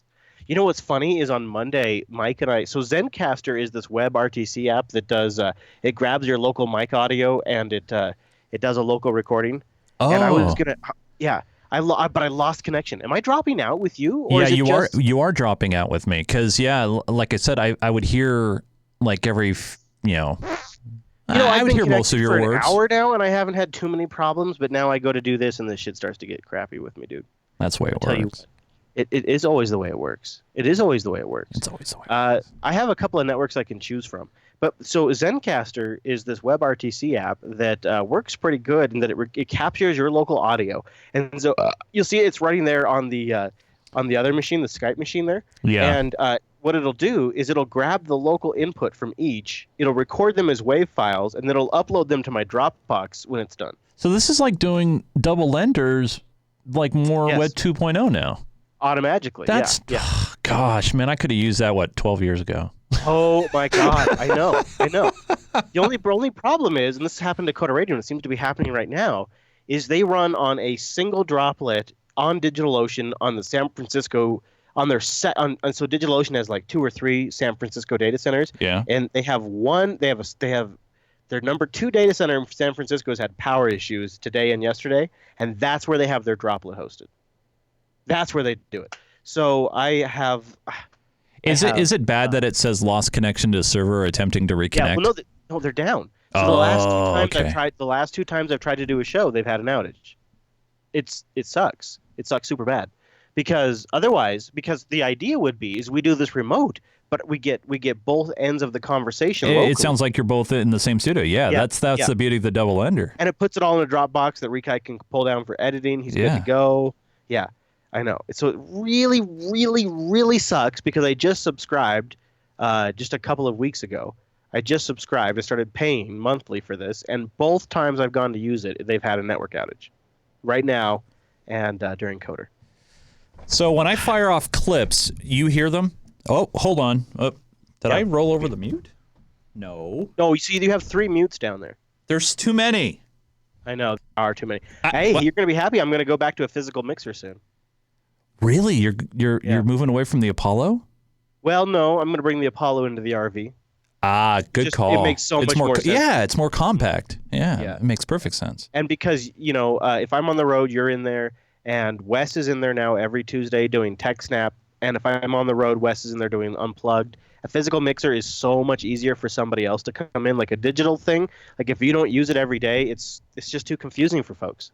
Well, I mean, at least like the console looks like a mixer, right? So it's like I'm familiar with it. So it's not like it's a big deal. I don't think it's so bad. Like you could look at it. No, I mean you spend if you had time and you weren't on air, you could sit there and you could figure it out. But the problem is like for Wes is that his only experience to a large mixer is when he's in the studio and it's always up on that screen. So yeah, so my thought is get a physical one in there, put the control board there to the left of you, so when you're sitting in the main seat there, you have it right off to the left. I'll just put it on a table, just clean that area up over there. Yeah, no, that's a good idea. Physical controls that you could just reach and hopefully pull down the slider while you're looking at the camera and stuff. Yeah.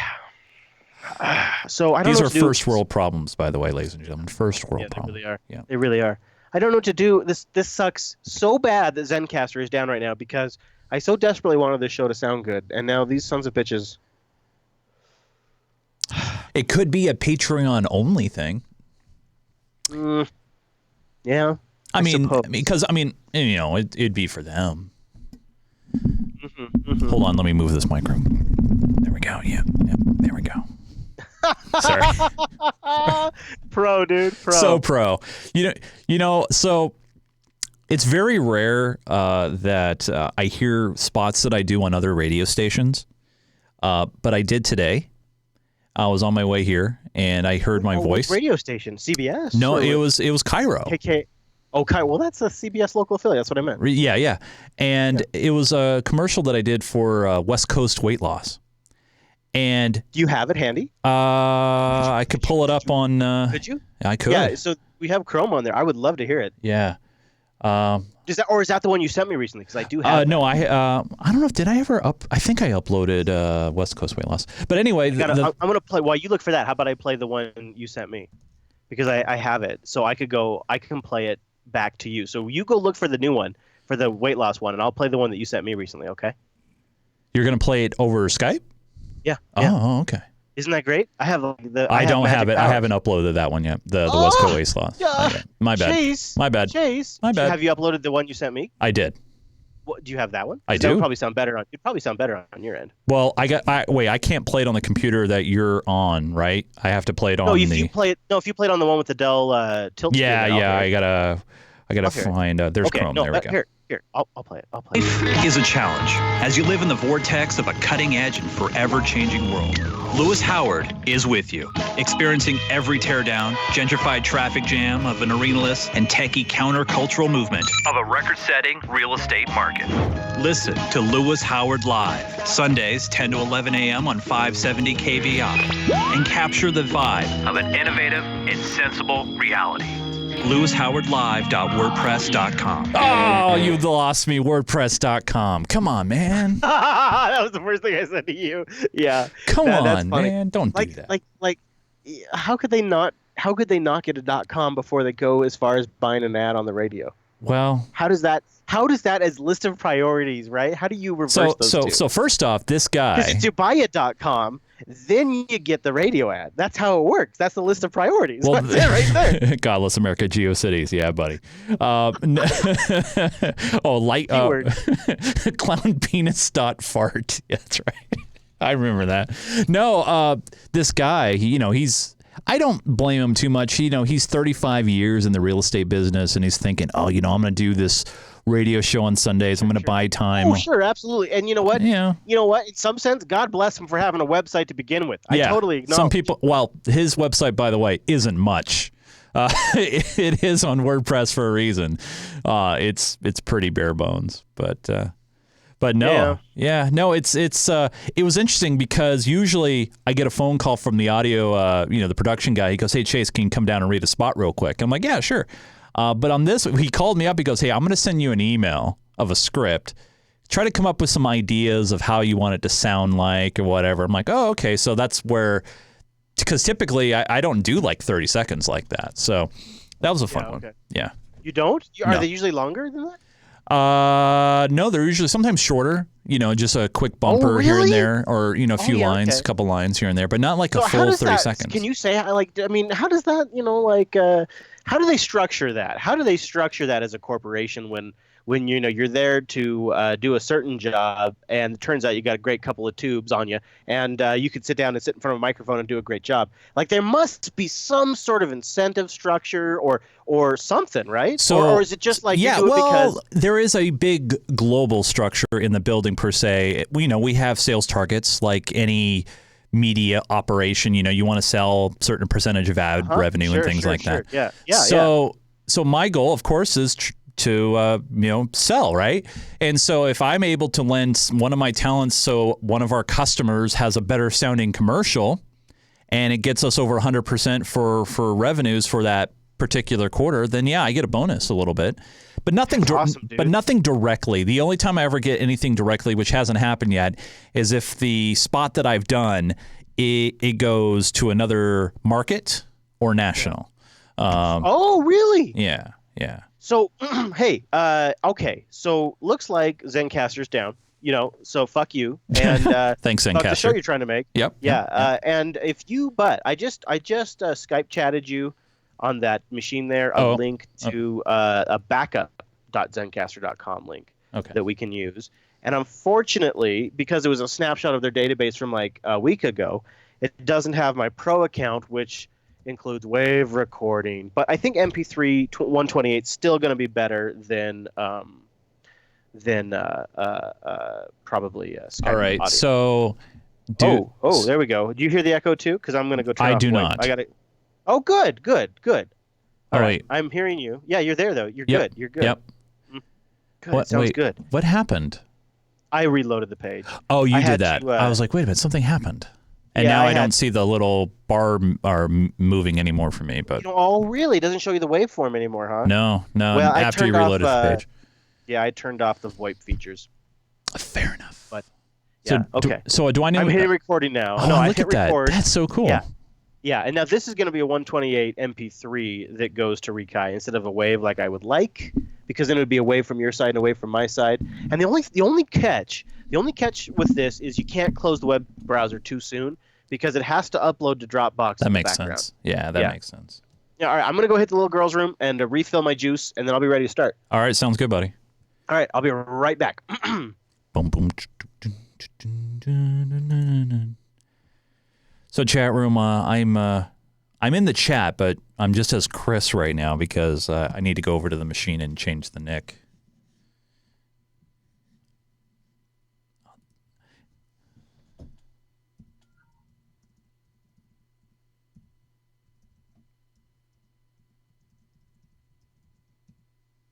Boom. There we go. Hello. What happened to... Wow. All right. So that's what it was. The headphone jack got loose. I need to learn that. Outlook not so good. Let's see here. Let's see if I can find some. Let's see here. No, dead man. No.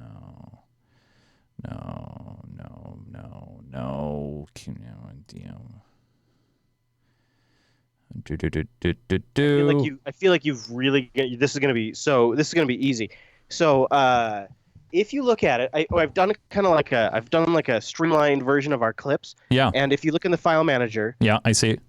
What do you have up right now? I just have the main 00 intro, 01 cyber. Okay. Russia, yeah. Blah blah blah. So you see how so if you go into like cyber there, for example. Yeah. I've broken it. I've numbered them. And the nice thing is I have them all here on my screen too. So that's basically the order of op, and I have the clips too. I have the names. I won't play them. And you can just kind of fire them off, and feel free to pause them to interject as you want. And I have the intro clip in the 00 intro folder, and it's so on the switcher pad there. Yeah. You have basically on this show the only buttons you got to worry about is button 1 is the chat room shot, and button 2 should be your screen. It is my screen. Yeah. So that's pretty much all you really have to worry about. You just after you fire off the clips, first I play the clip, then I switch, and then before I stop the clip, I generally switch back to the chat room just to sort of hide the file manager. Oh yeah, like yeah. It's all the magic behind the scenes. Yeah, and so since I'm recording locally, I think I will hear the bing bong of the Unfilter intro, and then I'll just do my thing. Now, does it go to the Mac screen automatically? Okay, so that's a little trickier. Okay, so you got 2 rows of buttons there. The bottom row, the furthest button, what happens when you push that? Oh, you're talking about on the controller? Yeah, on the controller there. Oh no, I was talking about for the video. I wasn't. Yeah. Oh, okay. Right. Well, the intro. So basically, what I have is I have a Wirecast shot on the layer above that's a full screen of my desktop. So basically, the reason why I did a layer above so that overrides the frame. Oh, I see. It looks like it's the first button. Oh, I see. It's the bottom. It's the far right button that takes the overlay away. And then there is a way to switch back to a shot with the overlay. It might be the button over from the far bottom button. Yep, that's what it is. Yeah. Yep. So that's what you do to do the full screen video. You got it, man. If you catch. Now, I don't never see you go full screen like that though. Well, I do it only for the intro video. Oh, that's right, for the intro. And then you bring that in. And then when Unfilter is spinning on the screen, basically when you start talking, I switch it back to the chat room shot. I see, like that. Yeah. See, I can do like that. See, boom, and a boom, boom. I don't have a video feedback. Oh, that's right. You're not getting return. That's right. That's right. That works. I thought probably safer, just in case we can't use the local audio, we have to use the remote audio. It's probably going to sound better if we don't have video feed. Fair enough. Sure. Yeah, I can do my part, and then the only tricky thing, I guess, for this intro is... Oh no, okay. I was just playing and make sure I'm doing everything right. I do hear the bing bong, so that works good. I love that bing bong. Bing bing. Are you recording in Wirecast? Yes, we are recording in Wirecasting. Boom. Okay. Even though this is an older version of Wirecast. And there are rumors afoot that we may just replace it with OBS one day. What? I know, it's crazy. Oh, by the way, go ahead. I was going to say the far left pedal should be your mic if you want to mute it like during the intro or something like that. Or you need to cough. No, that didn't work. Nope.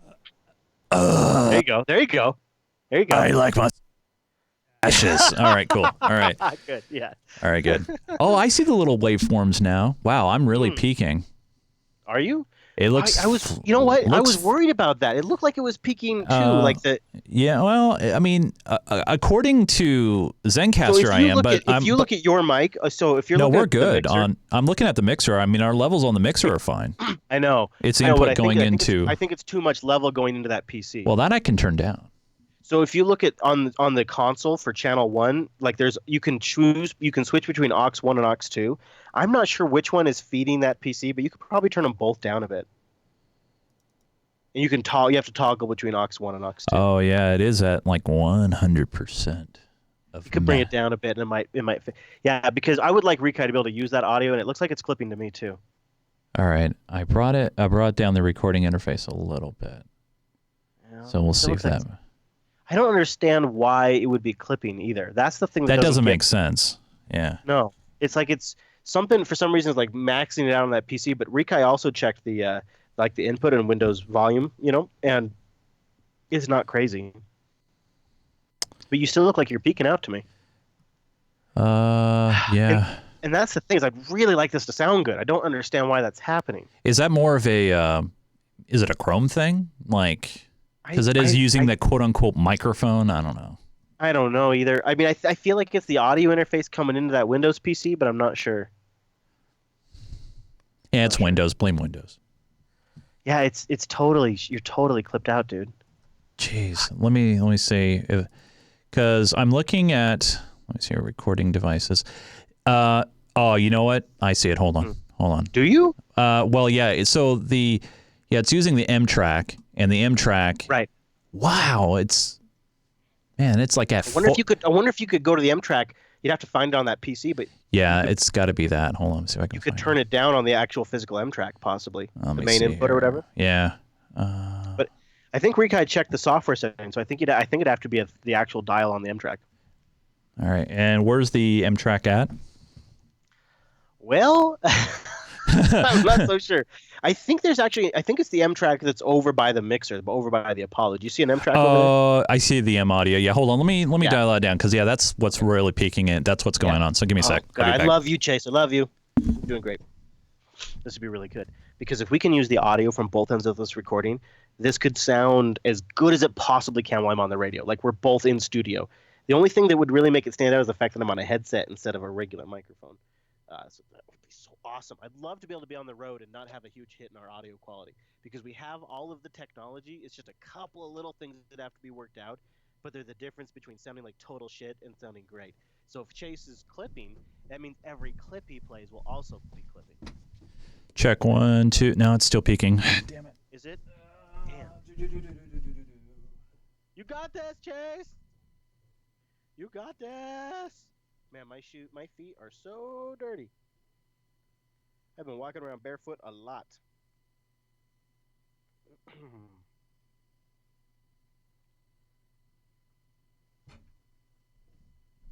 I'm going to tweet the picture. If you guys are following me on Twitters, at ChrisLAS. Check 1, 2. There we go. Yeah, did you get it? Did you get it? There we go. Good job, dude. Thank you. Hold on. All right, that should improve things dramatically. I love it. Thank you for doing that. But now you're quiet. Damn it. Oh, am I? Oh, okay. Yeah, that's what. Okay. Okay. Check. You want me to? I can. Those headphones reach quite a ways. Do you want me to keep talking? I can just keep. Yeah, keep talking. I'll bring up your channel, hopefully. Okay. I'm gonna go over to Twitter and I'm gonna say that I'm doing Unfilter live from the road. From the road. God, have you guys noticed the quality difference these days between Google dictation and Siri? When the iPhone 7 came out, the nuance power dictation on the iPhone was significantly better than Google's. But in the last 6 months, Google has made improvements. Oh, Jesus Christ, that sounded bad. That sounded real fucking bad. Doing Unfilter live from Arizona, from Flagstaff. Flagstaff. Join us. Did you guys hear that? Did you hear that? That sounded really bad. It sounded like something broke. That's okay. It won't matter. I mean, what are you going to do? Things come and go. Check 1, 2, 3, 4, 5. Check 1, 2. Chris? Check 1, 2. Yes. Check 1, 2. Check 1, 2. Check 1, 2, 2, 2, hold on. 2, 2, 2, 2, 2, 2. Check 1, 2, 2, 2, 2. Check levels 1, 2. I'm doing them. Yeah, you're still quiet on this side. I think I'll have to turn up both sides of that input. Hold on. Check levels 1, 2, 2, 2, 2, 2, 2. Checks levels 1, checks levels 2. Chris checking his levels. 1, 2, 3. I just tweeted doing Unfilter live from Flagstaff. Join us, jblive.tv. I got the barefoots. That's right. I got a barefoot, and you can also see my super, super white leg. Hot white. Not enough sun. Go to Austin, go to Texas, go to New Mexico, go to Arizona. Still white as fuck. That's right, everybody. Coming at you live from Arizona. Doug tweets me, System 76 and at ChrisLAS. I don't use my left leg very much. You Hello? Take that as a deposit. Hello, are you hearing me? I am. Hello? Just more quieter. I think I need to maybe turn you up. Speak again, Chris? You don't do this to me, Chase. Now you're quieter. Hold on. Hello. It got worse. Hello. Hey, you still look like you're peeking. You still look like you're peeking, Deacon. Decided it was time to upgrade my Tagalgo Pro. Gross. Barefoot all day, every day. Barefoot all day, every day. Hashtag early. I'm doing a hashtag, guys. Summer. What is up? Barefoot all day, every day. Hashtag early summer. Best tweet I've ever done, possibly. Hey Siri. What is the weather in my present location? Today, the temperature will range from 33 degrees to 69 degrees. Oh, really? So 69? That's not. So yeah, what is it? What so happened? Here's the deal. Yes, what happened? It's just like the extreme. It's so like. What is it? What is it, Chase? What's the word? It's just like it's too sensitive, right? The recording levels are just too sensitive. Let me see if I can bring this down to a 3. I agree. Really, sons of bitches. All right, check 1, 2. All right, that should be good. Are you seeing? What are you seeing? Because I'm seeing clipping still in Zencastr. Give it a minute. I think it's a little lagged. Oh, okay. And you can hear me okay? Yeah, I can hear you fine. Good. Well, yeah, fuck. and that's half the G.I. Joe, dude. Yeah, that's half the battle. Yeah, and if everyone else should be able to hear you okay. Fuck those guys. I didn't drive all the way to Texas to talk to them. All right. Well, do you want to start then? Almost. I feel like it's still clipping. out. But it's not. It shouldn't be anymore. Okay. If you look at the very, very right, look at the very, very right. Mm-hmm. Notice it doesn't have a bigger display. Fuck. It doesn't have. It does look a little better. Yeah, I it's see not some flat valleys. topped. Yeah. I at least see some valleys. Yes. Okay. All right. I think we're going to try to do this show. I know. I'll dance like a monkey. Oh, Chris is a little quiet. Let me see if I can bring you up. I can bring you up on the board over here. Okay, buddy. All right. Hashtag unfilter chat room. Pound unfilter. Pound unfilter. Mate all day. I like that name. Chasebot. I love you. Rakur doesn't sound clipped on the live stream. Good. Verdunda. Hey, I got to meet Mr. Arch Architect in person, everybody. So if you see Arch Architect in the chat room, first of all, is he in the Unfiltered chat room? How come I don't see him in the Unfiltered chat room? What's up, dude? You'll come see me in person, but you won't come over to Pound Unfilter? Where are you? Come on, man. What are you? What are you doing? Anyways, I got to see Arch Architect, who is in at least the Jupiter Broadcasting chat room. Yeah, he's in the main chat room. Dude. I got to see him in person. Ooh. So that's cool. Yeah, you know what? He has a striking resemblance to producer Rotten Corpse. I don't think he knows that, but he does. Oh, by the way. Yeah. By the way, well, just real quick. Yeah. I got to meet, I should say this in the show. I got to meet producer Matt. Anyways, in person. Anyways, go ahead. I was going to say, we need to chat about Linux Fest Northwest. Oh, yeah, we do. Do you want to talk about that real quick before we forget? Well, I mean, I guess the only thing I need to know is what from my production equipment do you still need? Because last time we didn't really have to bring too much of my stuff. I know I had to bring the camera and some audio stuff, but not too much because I know we brought the main streaming rig, but I don't know. You know what we should do? Yeah. You know what we should do is we should set up a Linux Fest Northwest chat on Telegram between you, me, and Noah, and we should figure that out. Yes. Because I feel like it's probably not a long list, but there's always something. Yeah. Yeah. For sure. Let me just make sure. Can I fire this? OMG, OMG, OMG. How am I? What's that? This is CNN breaking news. That's badass. Yeah, buddy. Yeah. All right. And let me just make sure this clip plays. Yeah, it does. Great. All right, good. Let me rewind it back. Okay. All right. I think we're officially ready. And that means I got to actually read the intro. Wow. This is, what is this? Oh, you're going to do it? Oh, okay. Okay, good. Well, you can't see the video, right? No, I was just going to do it after the Bing Bong. You were just going to guess. Yeah. No, so I'm going to, actually, you go. Actually, just for fun, I want to see how well you time it up. Okay. All right, you ready? Yeah. All right. Watch this chat room. Here we go.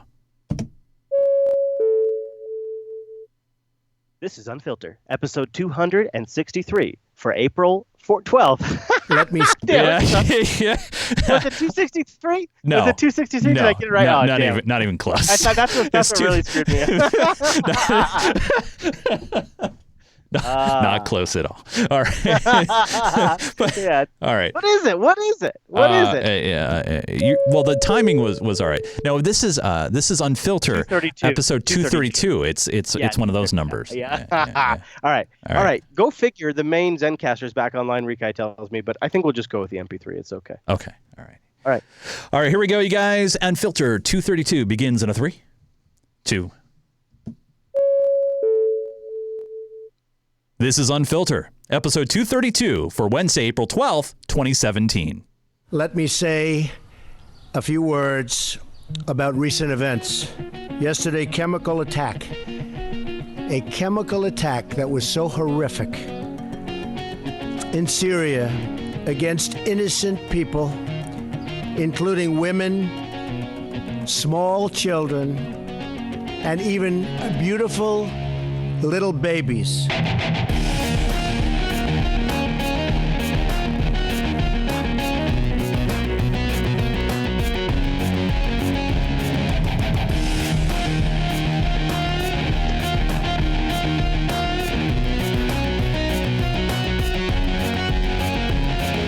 Yes, everybody, we are back. Once again, it's Unfiltered, Jupiter Broadcasting's weekly show about the news you shouldn't be watching.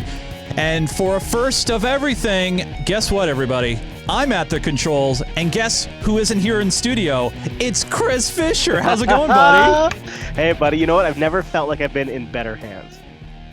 I will take that as a compliment. I am. I Fair really enough. think, like, if anybody was going to run the controls and play the clips this week, it should be you. Yeah, that's right, man. I am live from Arizona in Flagstaff, actually, as a matter of fact. Who knew Flagstaff would... Yeah, man, they got good reception here, so I stopped the rig. Wait, are you stealing Wi-Fi? You're stealing Wi-Fi in Flagstaff while driving. I'm legit on my own connection. I'm paying for the bandwidth, and I got to say, Woody's RV Resort, if you need good Verizon or AT&T or GSM or CDMA, they got it. Shameless plug. Oh, no, man. They don't know. They don't. Man, Chase. These past 2 weeks have been nuts. We had to do a show. Well, we have to. We have to, because everything is breaking apart right now, and I felt like I'm driving, right, and I'm trying to stay on top of the news. I'm trying to follow everything, and I'm like, well, that's an unfiltered topic. Well, that is an unfiltered topic. Yep. That is an unfiltered topic. And, the only thing that's gotten a little bit better is it seems like your Twitter account has simmered down a bit. Well, I don't know if you noticed, but I have a little check mark now next to my name. No, you know what? If anything was to come out of this, that's the best thing. Yeah, that's the best thing. So you got verified. So I am now. Yeah, I am now officially Twitter verified. Actually, it happened. I want to say maybe just a few days ago, where I got an alert that I was followed by verified, and I was thinking, why are they following me? And I was like, wait a minute, maybe they're following me because I have a check mark. Yeah, so I checked, and sure enough, I am now verified. But it's still not stopping the people. I mean, the coverage truly went around the world. It was a lot of fun, but I'm ready to move on from that. A lot has happened, Mr. Chase, and I thought to myself, perhaps the world is cyber explains it all. And just because I'm on the road, it doesn't mean that you and I can't take a moment to cyber. Do you agree? I totally agree. Not only that I agree, but we have a clip to start us off, and we head to the Peacock Network, NBC, to tell us all about it. Okay. The last time you shopped online for a pair of shoes, did the ads follow you for days or even weeks? Well, your internet provider knows far more about your browsing habits than Google, Facebook, or Amazon. And now that provider can legally sell that information without your permission. Privacy advocates are so outraged. Now, Chris, didn't they do this already? Yeah. I mean, well, and the thing about it really too is the regulations weren't even regulations; they were more like policy guidelines in the past. Right. So nothing's actually changed. And you know what? You know what really gets me, Chase? What grinds your gears, Chris? Why didn't they talk about this 2 weeks ago? Why didn't they talk about it before it was signed and sent, or before it was even sent to Trump's desk? Because you know how Trump works. Yeah. If this had become a huge media outreach and like a big backlash from the public after all of the media attention, he wouldn't have signed it. But because nobody says anything until after the fact, now NBC gets to say whatever they want because they're saying it after the fact instead of saying it like we were 2 weeks before the fact. Right. And, you know what I mean? Well, and it got signed on a Friday, right? And what happens on a Friday, Chris? It's when you bury news. That's right, when you bury it. And, you know, all the big tech blogs followed it for sure. But, you know, Joe Q Public, you know, they're not going to be paying attention to that. I'm really conflicted on this because at the same time, like, I don't want nip-slip type regulations applied to the internet. I want to be able to say the F word whenever I feel like it. But well, the good news is now there's a lot of states, including the state of Washington. There's some legislation that's kind of going through the ranks right now that would take those national standards and just put them in the hands, and states are going to adopt them anyway. So it's one of those things where, you know, you have a few states that are saying that we're going to do this. The state of Washington's going to do it. This might just turn into a non-issue. You know what, dude? I'm not happy until we're filtering out the porn. We got to filter out all the porn, and we got to set up. Remember, it's for the kids, Chris. It's for the kids. It's for the kids. It's for the kids. Yeah. Yes. You know, I was just in Dallas. I drove through it, but I was near it, and I was in Austin, which is one of the cities closer to Dallas. Yep. And you know, funny enough, while I'm in Dallas, Chase, it turns out there was a bit of a cyber attack. Yes, there was. It was major. It sounded like an air raid over Dallas. Wait, are you thinking of a tornado? I'm thinking like bombers, Chase. I'm thinking war, Chase. No, you're wrong because a system got hacked. That is not a drill. On Friday night, all 156 of the city's emergency sirens screaming in unison into the early hours of Saturday morning. They said alarms are coming from all over Dallas. The cause, not a storm, but a cyber attack, creating fear and confusion, clogging 911 for hours, more than 4,000 calls. The culprit, unknown. This is like finding a needle in a haystack. The incident comes after Chris, you could have just drove by. You could have just drove by and said, I'm not saying it was me, but and you're I'm done. just saying what I did, Chase. I downloaded the Vault 7 tools. I set up my hacking tools to fingerprint as Russians, and I went after Dallas's alert system. I'm just saying. I didn't do it, but I'm saying. Just for fun. Are we going to hear more key presses? Years of warnings from the cybersecurity community about the danger hacking can cause to vital infrastructure. Homeland Security statistics pinpoint nearly 300 attacks reported on critical systems in 2015 alone. Whoa, 300. And 2 years ago, by the way. Let's throw some old data out there. And also, they're about to tell you, they're going to give you some facts, Chase, some news facts, because they don't deal with fake news. They're going to give you some facts, and what they're going to tell you is, Dallas, they're the number 2 attack system. They're the number 2 target for hackers, and the number 1 example. What puts somebody ahead of Dallas? What makes you more attacked than Dallas? Of course, it's going to be that subway thing we covered, I don't know, a year ago. Hit it, Chase. Oh man. See, you're doing the awesome segue. I just wasn't ready for that yet. Internet trolls cranking out these phony stories, a deliberate campaign of misinformation, and Russian hackers directly targeting politicians, including Republican Senator Marco Rubio, who sat on the intelligence panel. Here he was. Oh, no. In July of 2016, shortly after I announced that I would seek re-election to the United States Senate. Yeah, we know what you're running for, Rubio. No, dude, see, it wasn't that he was a crappy candidate. It wasn't that he was a wetback. It was the Russians. It was the Russians did it. Former members of my presidential campaign team who had access to the internal information of my presidential campaign were targeted by IP addresses with an unknown location within Russia. That effort was unsuccessful. Wait. Unknown. Within an unknown location, but it's within Russia, so we know it's Russia. Totally Russia. Totally Russia, dude. It's Marco. unknown, but it's totally Russia. Miss an opportunity for a polo joke, but I mean, but this is the problem, right? This is the problem where people are just lapping it up. Where we got to keep the narrative. We got to keep pushing. That Marco it lost attacks. because of the Russians. But listen, dude, it gets even better. It's a clear and present danger. Play the rest. I'd also informed the committee that within the last 24 hours, at 10:45 a.m. yesterday, a second attempt was made, again, against former members of my presidential campaign team who had access to our internal information, again, targeted from an IP address from an unknown location in Russia. And that effort was also unsuccessful.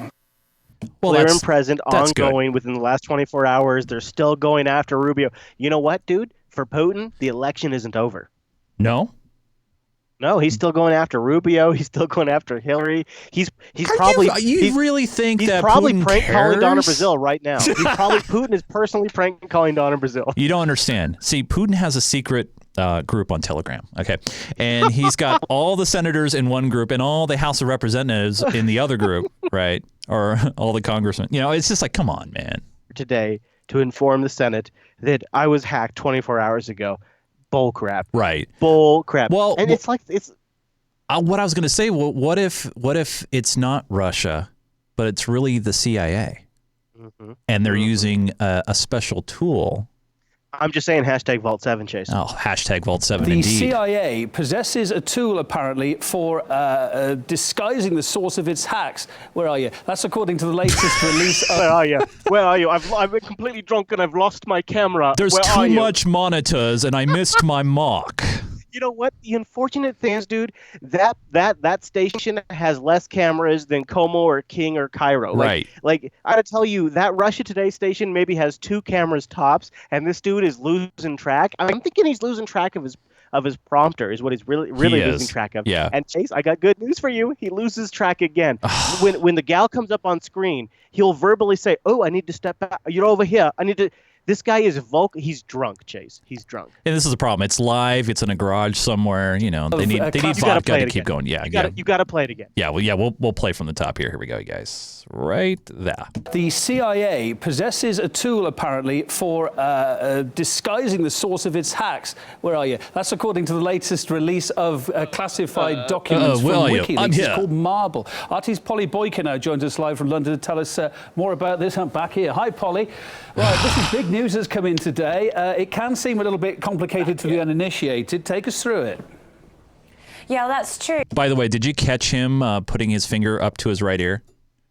Mm-hmm. Yeah, that's the producer yelling at him like, "What is wrong with you?" Yeah, a little behind the scenes. Step back, you're blocking her camera shot. But let's really hear about Vault 7. When WikiLeaks publishes documents, a lot of them are punctuated by computer speak, but actually the purpose of this marble tool that the CIA has in its arsenal is very simple. It is to hide the evidence trail of a CIA hack. So it disguises CIA malware from visual inspection by forensic investigators and by antivirus companies. And it doesn't just hide the CIA's digital fingerprints, it can actually replace them with other developers' digital fingerprints. Do you mean like replacing it with Russian fingerprints? Oh my gosh! Oh my! What?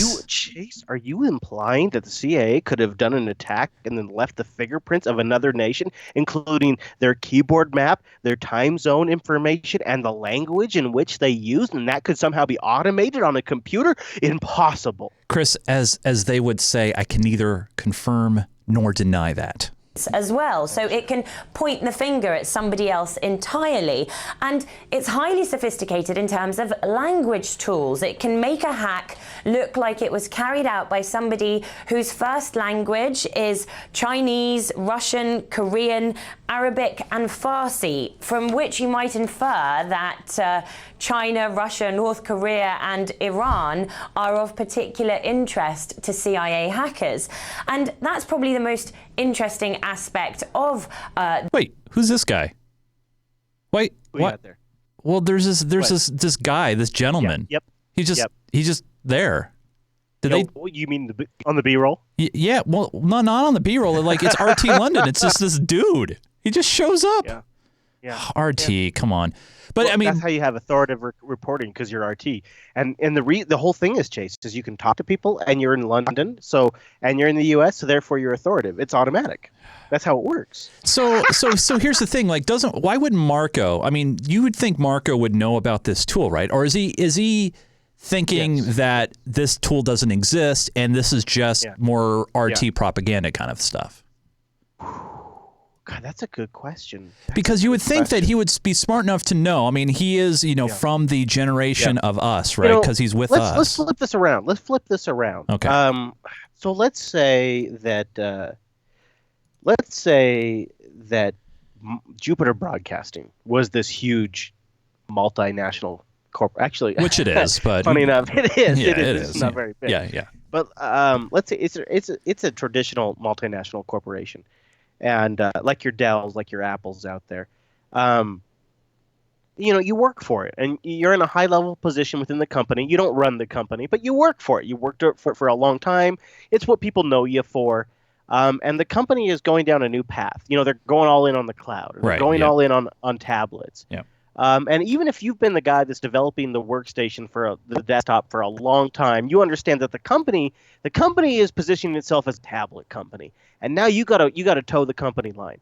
Now, there's two ways you can go. You can be a defeatist, and you can let your division slowly be whittled away, and the resources moved over to the tablet division, or you can seize the opportunity, and you can leverage the climate of the company. The excitement around the new product, the excitement around the new message. You can leverage that excitement. You can leverage that new product to make your product stronger and better. Maybe you do things like handoff. It integrates better with the tablet. Maybe you do things like you make the messaging platform more competitive. You make it easier for phone calls to be and on web links to be shared around. Right. You do things that say, all right, my platform, this is still a relevant platform, and let's make it even better for those of you who like the new hotness. And this new hotness is what's getting everybody financing. This new hotness is what's getting everybody the resources. Venture capitalists. Yes. It's the same thing in government, dude. Yep. Think of the government as a company, right? And the company is now taking a new stance against Russia. And if you want your product, you want your project, you want your marketing financed, well, then you better be against Russia. Oh, man. That's definitely possible, man. I mean, with all this, and why not jump in? Yeah. Why waste an opportunity? Yeah. Why waste an opportunity? If you're Rubio and you can rewrite history a little bit now that the Republicans are in power, why not? The only problem is people still won't believe him. I think that's the problem. What people believe in 2017 and what people read in 2035 and 2075 are going to be two completely different things. You just need Chris Christie out there just to say, hey, there's Marco saying the same thing again and again and again. And, he's done. You ready to get further into Russia? Yeah, let's get into Russia and Syria and the connection with Trump. There is so much to talk about. So much has gone on since our last episode in Syria. Now, you're a good friend of the show. My buddy. Your buddy, Lindsey Graham. Uh-huh. He's all in, dude. He's all in, but he had some great things to say about our president. Never before. Never before. This is a Fox News alert. Nearly 60 Tomahawk cruise missiles descended on a Syrian airbase near Homs, reportedly leveling most of the complex there. Good evening and welcome to Tucker Carlson Tonight. Shortly after last night's strike. Good evening, Tucker. You need a better haircut. Tuckerson. Yeah, it's Tucker. Yeah. Tucker Tuckerson. President Trump said this to the nation. No child of God should ever suffer such horror. It is in this vital national security interest of the United States. Room mic? What is this? Is it like somebody on their MacBook got their room mic on? This has got to be Fox's problem because I watched this live. Yeah. No. And the press pool gets a feed. So this is Fox's problem. I don't agree. I don't agree. And because I was watching the PBS live feed and they did have this problem. So both Fox and PBS News had the same problem. Well, maybe like if you're a CBS, NBC, ABC, you get the good feed. Yeah. And then if you're Fox and PBS and everybody else, you get the aux feed. You get the aux feed. Yeah. So here's the thing, though, Chase. Yeah. Also, I mean, if we're just talking about the scene itself, just really quickly. Yeah. I've never seen this under Bush or Obama. The way this press conference started was completely zoomed out, wide angle on the camera, and you could see the lattice work of the blue background behind Trump. You could see the set. You could see the set dressing. You could see all of it. You could see that what they had done is they'd gone into a room, they put a blue background up, they put some flags down, they put a podium, and they put a microphone. And normally what would be a tight shot on Trump and the podium, and he'd be just giving this announcement, it starts with a completely zoomed out shot of the entire room. Really? And the fake lattice work of like the background dressing and all of that. This is in Mar-a-Lago. This is in Florida, you guys. So when Trump made this announcement and he's speaking from the winter White House, which is now spring. It felt more rushed. Yeah. Well, which makes me wonder. Well, I was going to say, which makes me wonder if this was more, I don't know, what's the word, spontaneous, maybe? To prevent and deter. Well, the whole bombing thing and the announcement of it. Yeah. The spread and use of deadly chemical weapons. Well, some assume yesterday's strikes must be a one-off, America demonstrating its strength to the world, but others think, and in some cases hope fervently, this is merely the beginning of many more military interventions around the world. One of those people is Senator Lindsey Graham of the state of South Carolina, with whom we spoke earlier today. Senator Graham, thanks for joining us. Thank you. I think a lot of people watching what happened. Yeah, Chris? What is Lindsey Graham doing coming on Tuckerson? What is Lindsey like? So whenever Tucker changed over to this new format where he's more combative and he asked the natural question that anybody half a brain is asking, whenever he switched to this format, like everybody's been all in. We all realize this is Tucker's new format, but yet somehow stupid dumb Lindsey Graham still comes on his show. Well, first off, I think with Lindsey, and he's definitely going to come in here and say he's all in. His state, big defensive state. That's true. Big and you know defensive what, dude? state. You know what? When you got a new product to roll out, you go on all the media outlets. You got a new product, you promote it. Yep. And you know what makes a lot of money for defense states? Sure does. War. Sure does. Absolutely. Let's see what Lindsey has to say in the support. Happened last night. I assumed it was a one-off, a response to the use of sarin gas in Syria. You are saying, however, that the United States ought to add 7,000 troops on the ground. That we need more troops. We need more. Yeah. Did you hear that, you guys? 7,000 boots, dude. 7,000 boots, dude. We need more troops. in Syria. You are saying, however, that the United States ought to add 7,000 troops on the ground. That we need more troops, right, like we have in Iraq. Right, in Syria, like we have in Iraq, yeah, right. to depose. I'm confused, Chris. I thought we were supposed to be getting out of Iraq. Dude, I'm getting stressed out just hearing this. I don't know if you heard Donald Trump, but in the first interview he had since the strikes, he said I was sitting there over a beautiful chocolate cake. Oh with God, the I Chinese heard this president. too. Oh. And I let him know we launched the missiles into Iraq. And then the Fox News lady says, "You mean Syria?" Yeah, Syria. Yeah, that place. It's like, and first off, that's not the proper setting to even be discussing that. And and why are you explaining the chocolate cake, you bastard? Why are you explaining your rich, fancy chocolate cake? And how good it is, and how delicious it is, and how beautiful it was? I don't care. Why can you go into detail about the chocolate cake, but then you mix up Iraq and Syria? Like that's awful, dude. That's so bad. I mean, because right now, he's getting the majority of his information from the clips that we cover on the show, but really just from one network. And if they haven't talked about it on that network yet, he has to speak generally. I think it's worse than that. I think you're right to a degree. I think that has been true in the past. I think it's just gotten way worse, but I want to get there. So anyways, continue the clip. I think we should continue. Yeah, absolutely. Bashar al-Assad. To defeat ISIL. So not to affect regime change? No, regime change comes when we train up Syrians. Okay. The Syrians will take care of Assad. ISIL's a direct threat to the homeland. Assad's not.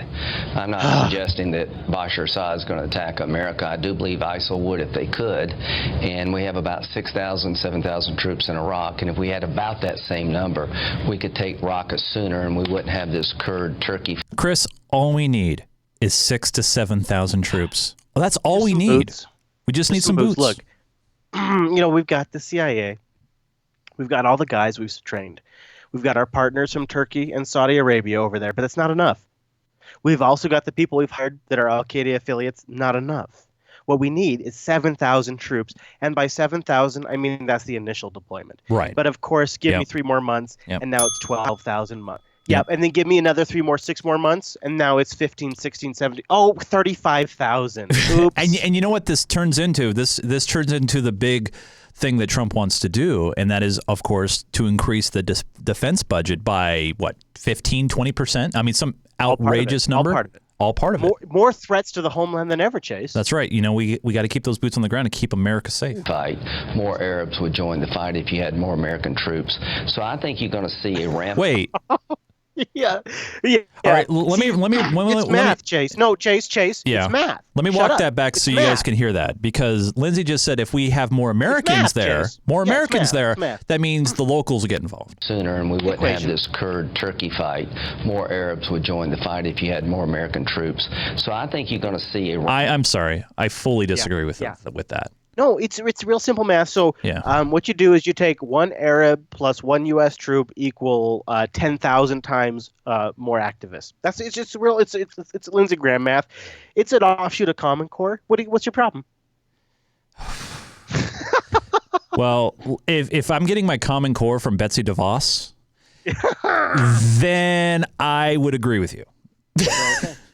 You want more Lindsay? A little bit, just a little bit more. Ramp up of American troops, not as frontline fighters, but trainers, advisors, special forces to take ISIL down quicker. I'm proud of President Trump. A whole new war is what you're calling for? No, an end to an old war. The war has been going on for 8 years. It's not a new war. What? War's been going on a lot longer than that. Yeah, no, 8 years, Chase. I like how they reset the clock when it's convenient. It's 8 years. Ask one. You and I both know members of the military. Yeah. And ask them if we've been at war for only 8 years, and you will not. That will be a resounding no. The war until Yeah, go ahead. Well, here's where Cucker's getting to, and I think this is the part you're gonna like: the money, Chase. Go ahead. Oh yeah, show me the money. We haven't been involved in the war in Syria for No, and it's been a disaster for us. Look at what happened in Europe. Look what came from Raqqa, Syria, in terms of Europe. Radical Islam has flourished under the caliphate. Radical Islamists are being appearing everywhere. You had it in Switzerland. In Sweden. So what I want to do is destroy the caliphate. Okay. All right. Is he drunk or is he stupid or what is it? He's on the show. Yeah. So he's trying to push a narrative. The narrative is that he's trying to push and lay out is we need to do more military action because, of course, we're showing the money, get more people in there, more products, blah, blah, blah. Yeah, but okay, man. can you back up? If you hit the arrow key there, back the left arrow key. Yeah, there we You go. got to go back like a few seconds there and play this again. All right. the war in Syria for No, and it's been a disaster for us. Look at what happened in Europe. Look what came from Raqqa, Syria, in terms of Europe. Radical Islam has flourished under the caliphate. Radical Islamists are being appearing everywhere. You had it in Switzerland. In Sweden. What, dude? Is he pulling a Trump here? There's a bit of a difference. It's like Maui and Malibu. Switzerland and Sweden. Yeah. Okay. I had to hear it again. I'm sorry. No. I mean, Lindsey it's Graham, Lindsey Graham, ladies and gentlemen. Lindsey Graham. Yeah. So what I want to do is destroy the caliphate, and the way you destroy the caliphate is you take Raqqa. But I guess it's a little confusing. I don't think that, Chris. We just found out the key to winning the whole war. Yeah, what is it? You take Raqqa? You take Raqqa, and that's it. That's all you have to do. ISIS goes home. They go home. No, ISIL, Chris. Oh, IS. Yeah. But yeah, that's all you got to do. anyone would disagree that it's been a disaster in Syria for the Syrians and perhaps for the Europeans. And for us, eventually. How exactly has it been a disaster for us? MS-13 has killed far more people here than I can tell you that if ISIL could hit us, they would. The San Bernardino people are connected to radical Islam. We've had attacks. All right, I've had enough, and I'm going to tell you why I've had enough of Lindsey. Is he just trying to take the main bullet points, right? Now remember, who's Lindsey's target audience here? Who's he trying to sell to right now? The people at home. Right. Saying, hey, we need to be at war because if we're not at war in Syria, if we don't have 7,000 more boots on the ground, we're going to have another school shooting. And he's pulling on that. Yeah. He's trying to make that correlation. Right. Yeah. What the hell, Lindsey? Dude, it's like that. It's Chase. It all went downhill when we built that. I can't believe we did this, but I blame Obama. It's all Obama's fault. He built that bridge from Syria to New York that just covers the entire Atlantic Ocean. And when you're a ISIS radical, you just get a wild hair, dude, and all you got to do is just walk across the bridge and come over here and create some terrorism, right? I mean, ever since that land bridge created by the Earth, after somebody casted a magical spell and created the land bridge from the sea to rise, and now radical Islamic terrorists can just walk from Syria. It's crazy, dude, to just like cut a line across the Middle East and just right into the ocean, right to New York. I mean, who saw it coming? And now they just walk across this land bridge and they come over here and they harm the homeland. And if it wasn't for soldiers, and you know what, Chase, I'm going to say it, if it wasn't for angels like Lindsey Graham, you and I would be just in total threats and risks. You're right, Chris. Maybe I owe Lindsey an apology. It's the land bridge, Chase. Yeah, it's the land bridge. Yeah, I apologize. My bad. bad. And also, I don't know if you knew this, but ISIS, they can swim like a son of a bitch. they just swim across the Atlantic Ocean. Dude. You had me until the swimming part, man. I mean, seriously, you had me until then. Though? Chase, it's almost like Hillary Clinton is a precog. Like, she's sitting back calling for strikes against Syria because she knows it's good for us before there's even a chemical attack. Did you know about this? Well, maybe Trump was watching this presentation, perhaps. But Assad had an air force, and that air force is the cause of most of the civilian deaths, as we have seen over the years and as we saw again in the last few days. And I really believe that we should have and still should take out his airfields and prevent him from being able to use them to bomb innocent people and drop sarin gas on them. So, woo, sarin gas. Wow. Sarin gas. Turns out wasn't sarin gas, wasn't sarin nerve gas at all. Even though Trump called it nerve gas and Hillary Clinton called it nerve gas, wasn't sarin nerve gas at all. That's a completely false report. If you think it's sarin nerve gas, you're reading fake news. I find it honestly more than the gas part that she called and wanted the same thing that Trump ended up doing. Because you know what that tells us? What does that tell us? That there's no difference. And that if she had won the election, we would be in the same exact position. And how depressing is that? That's depressing. Yes. Well, that is like on my insides where I feel that hurts. That really hurts because that means no matter who won the election, we're still killing innocent people in Syria. Chris, we're still going after an elected representative of the people in Syria. Like no matter who won, and that hurts my insides. Chase. But Chris, here's the thing, man. Here's the thing. I don't know if you realize this, but the United States, it doesn't stand for those things. It stands for peace and justice, and that will prevail because you know why? We have the best military in the world, buddy. On Tuesday, Syrian dictator Bashar al-Assad launched a horrible chemical weapons attack on innocent civilians. Using a deadly nerve agent, Assad choked out the lives of helpless men, women, and children. It was a slow and brutal death for so many. Now, let me ask you this. In all seriousness. This is really thick. Very thick. And it gets worse. He starts talking about little babies. I know. And I always think about, what's the target audience of, what the speech is, right? And this is Trump going right after the heartstrings, trying to get people emotionally invested. There was an episode of Unfilter, and I think it was in 2012, and we played as our intro clip, and it's one of my favorite intros we've ever done.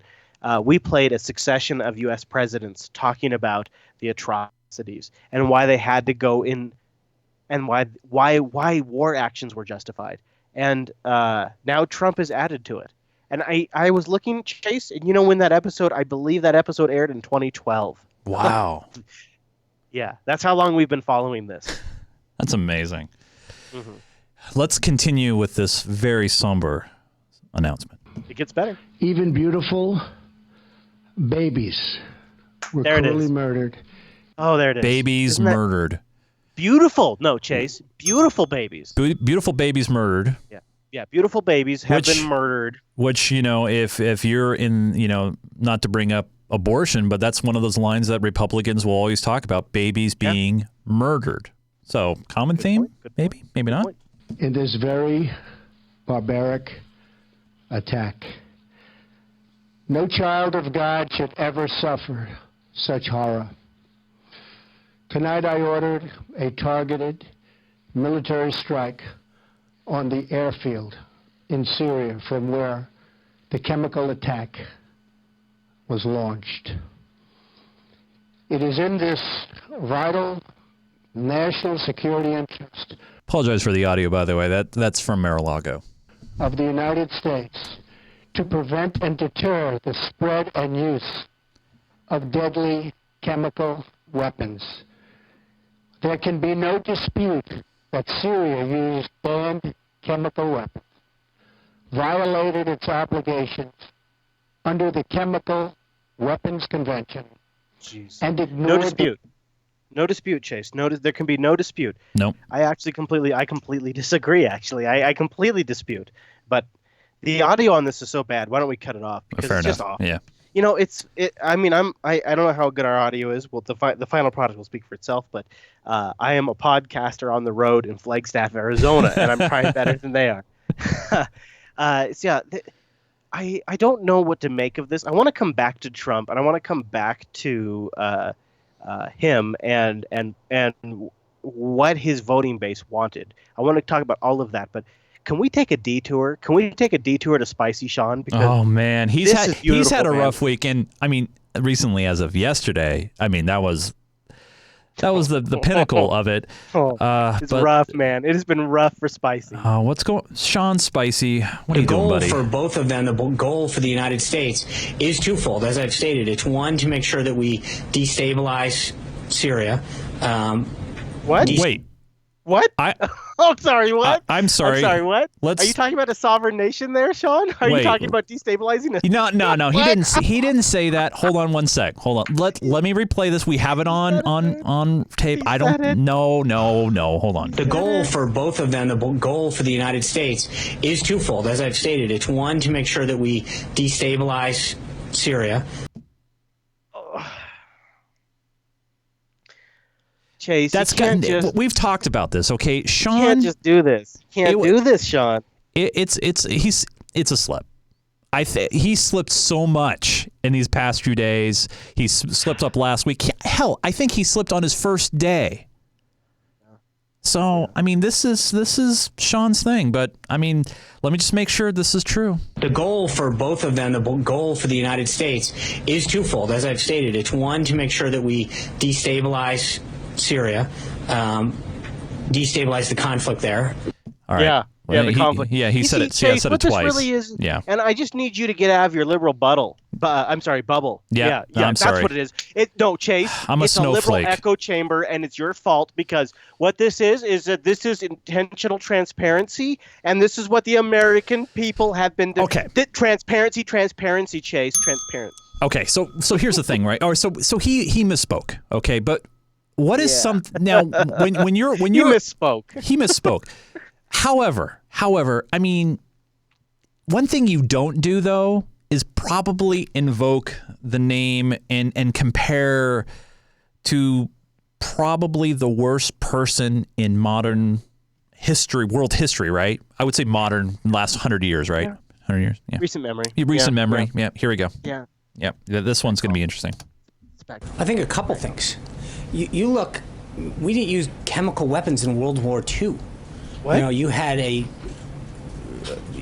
someone as despicable as Hitler, who didn't even sink to using chemical weapons. What? Okay. What? All right, Sean. I don't know what school you went to. Has he not even watched a single Netflix documentary? Well, remember they watch cable. Dude? Yeah, I was gonna say they watch a lot of cable in the White House. Maybe he hasn't flipped through the History Channel lately. Yeah, I know. He apologized. He did apologize for this. Well, there was more. There's more on this. I think you got more of the clip here. Hold on. Go ahead. So you have to, if you're Russia, ask yourself: is this a country that you and a regime that you want to align yourself with? You have previously signed on to international agreements, rightfully acknowledging that the use of chemical weapons should be out of bounds by every country. To not stand up to not only Assad, but your own word should be troubling. And this is Russia put their name on the line. So it's not a question of how long that alliance has lasted, but at what point do they recognize that they are now getting on the wrong side of history in a really bad way really quickly? And again, look at the countries that are standing with them. Iran, Syria, North Korea. This is not a team you want to be on. And I think that Russia has to recognize that while they may have had an alliance for them, that the lines that have been crossed are ones that no country should ever want to see another country cross. I just want to give you the opportunity to clarify something you said that seems to Thank you. So Cecilia Vega in the background from ABC, you can't really hear, but basically she asked Sean for clarification of his previous remark talking about chemical weapons. Action right now. Quote, Hitler didn't even sink to the level of using chemical weapons. What did you mean by that? I think when you come to sarin gas, he was not using the gas on his own people the same way that Assad is doing. I mean, there was clearly, I understand your point. Thank you. Thank you. I appreciate that. There was not he brought him into to the Holocaust Center. I understand that. Chris, in all seriousness, what's a Holocaust Center? Does he mean concentration camp? No, I mean I thought he meant the museum. No, I thought he meant like a Play it again. Let me hear it again. Yeah, Let me hear it again. let me back it up a little bit. Can you back it up a bit? Because I thought he meant like a museum or something. No. Using chemical weapons. No. He was thinking of concentration camps, but he didn't say it. Oh man. Oh, okay. Yeah, okay. but here we go. What did you mean by that?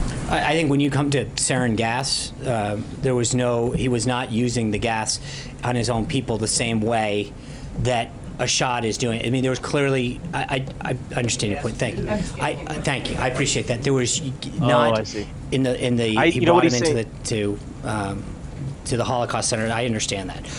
He was saying he brought him into or gas chambers, but he called it. He's such an idiot, dude. He's such an idiot. Let me ask you seriously. Let me ask you seriously. But what he's saying is that Assad is gassing his own people. Hitler didn't do that. Hitler gassed the Jews, so that's way better. So what's so bad about this is it's not only that, but people are saying, well, he didn't mention sarin gas. Yeah. So how can and I just don't insert myself into that argument at all because of the fact that he was talking about how Hitler didn't use gas. Yeah, maybe he didn't use sarin gas, but he used gas. Okay, wait, hold on. Now that we're talking about this, are you starting to feel like this maybe is like just doesn't matter? Like, well, it's a dumb thing to do, but it doesn't really matter. Well, he finally, he went on Wolf later on. Yeah, he did. And I have did. it. Do you want me to play it? I don't know how good it'll be over the Skype connection. Yeah, let's yeah. All right, here I have it right here. I don't hear it. Oh, you don't hear it? Oh, no. Oh, you know what? Because I'm dumb. That's why. Oh, fair I'm a enough. dumb man, Chase. I could play. So the thing is that he went on the Wolf Blitzer show. Your buddy, your my good friend. Yeah. The Situation Wolf Blitzer. Room. He went on the Wolf. Yeah. He got in the Sitch Room, and he went on there to apologize for it. And I do have the clip. I came out to make sure that we stay focused on what the president's doing and his decisive action. I needed to make sure that I clarified and not in any way, shape, or form any more of a distraction from the president's decisive action in Syria and the attempts that he's making to destabilize the region and root out ISIS out of Syria. Wait, he used destabilize again. He did. I know. He did it again. And I wonder if this time he did it intentionally to make it sound like he always meant to do it. Wow. Because what he's admitting to is the U.S.'s real policy, which is destabilize the Middle East. That's the real policy. Yeah. That's the honest to goodness policy. He accidentally let it slip, and now I think he's on Wolf, and he's trying to make it sound like, well, no, you misunderstood, idiots. We're trying to destabilize Syria because we want Assad out. That's what we're intention, guys, hey, everybody, we're intentionally destabilizing Syria because we're trying to collapse Assad. That the Middle East thing, don't shut up. No. We're intentionally. That's what I think he's trying to say now. Do you think he should be fired for his inaccurate and I guess. I hate to say that because I've had to watch a lot of press conferences and I've never had more fun than when I watch a spicy. I just really enjoy him, dude. I've never bothered to sit down and make sure I catch him live. I've always caught the clipped version, and now when Spicy's on the air, man, I'm watching that every time. Well, one thing I felt interesting was, and I know he's been directed probably by Trump to never apologize. You say your piece, stand strong. The media is the enemy, right? And then he goes on CNN. He goes on CNN with Wolf Blitzer, okay, the fake news network. He goes on with them and he apologizes. He says, "I goofed up. This is my fault." Yeah, it's astounding. It is. I look back at this whole thing, and what's difficult about the whole Assad thing is it's totally goes against everything Trump campaigned on. Yeah. Less interventions in the Middle East. Oh, it's isolationism. It's America. Remember the whole America first. This is not America first. This is the poor people of Syria, the poor babies of Syria. Right. I'm gonna run the risk here. I'm sorry to do this twice. I wasn't gonna do this, but I have one more clip. With respect to Arab countries offering to bear cost and to assist, the answer is profoundly yes. This is a clip of John Kerry. That offer is on the table. Talking to the House Foreign Affairs Committee back in, get ready for it, Chase, 2005. Oh, wow. And this is, or no, I'm sorry, 2015. This is 2 years ago. It might have been 2005. Anyways, I have it in the supporter sync. You'll have to forgive me because I'm on the road. I don't have my notes in front of me, but it is in the supporter sync if people want to find out. And this is of course it's 2015 because John Kerry was Secretary of State. This is John Kerry saying that Saudi Arabia is willing to fit the bill. They'll pay for our interactions in Syria. Let's go. Let's get into Syria. Saudi Arabia is going to pay for it. I'm just going to play a minute of it. With respect to boots on the ground, profoundly, no. There will be no boots on the ground. The president has said that again and again, and there is nothing in this authorization that should contemplate it. And we reiterate, no boots on the ground. In terms of what do you do if it doesn't work, I think I'll let General Dempsey speak to the question of targeting, which he can't go into in detail. But we have absolute confidence that what our military undertakes to do, if it is ordered to do so, will degrade the capacity of Assad to use these weapons and serve as a very strong deterrence. Now, the whole idea here was that if we worked with our partners to pay for this thing, we could get in there and get out very, very quick. We could get in, make this clean, get a transition of power, and have this all done. It'd be no problem. Mm-hmm. But the problem, the issue is that it never really quite worked out, Chase. The whole thing never quite worked out because these pesky assholes from Russia and China and India and Iran got involved. And they slowed down the progress of our otherwise elegant plan. And now it's all in Donald Trump's lap because Obama didn't necessarily wrap things up. Because I think he honestly thought Hillary was going to come in and just continue the plan. And so now it's in Trump's lap. And now they have all of these problems to sort of sort out. And one of the big issues has been, what's Trump's response to Assad going to be? I really believe this is why the CIA, the intelligence agencies, have hated Trump from the beginning. Mm-hmm. What's his response to the situation in Syria going to be? Because we knew what Hillary's was. Hillary was calling for strikes before Trump even ordered it. Hillary wanted more military action in Syria. Can we go back and talk about the strikes themselves for a moment? Sure. Because I don't think we haven't really dived into that. And that is, so the strikes happened. They took out a whole bunch of aircraft. Well, did they? Well, I mean, 2 days, 3 days later, they're taking aircraft or taking off because from the bombs didn't even hit the runways. And the reason why, according to Trump, if you follow him on Twitter, was saying, oh, well, it's very easy, and I'm paraphrasing, it's very easy to repair runways. All you have to do is cover and top the holes. Put down by these Patriot missiles? No, it doesn't work like that. Everybody knows that runways are no big deal. They don't have to be flat. They don't have to be level. It's not a big deal at all. It's not a complicated thing to land and launch aircraft. It's not a big problem. No. No, the real problem is that they launched 60 Tomahawk missiles. One of them fell immediately into the ocean, and the other 59 did very little damage. That's the real problem. Right. And was more of a big distraction. They're launching aircraft from that airfield now. Yeah, they are. Nothing changed there. I mean,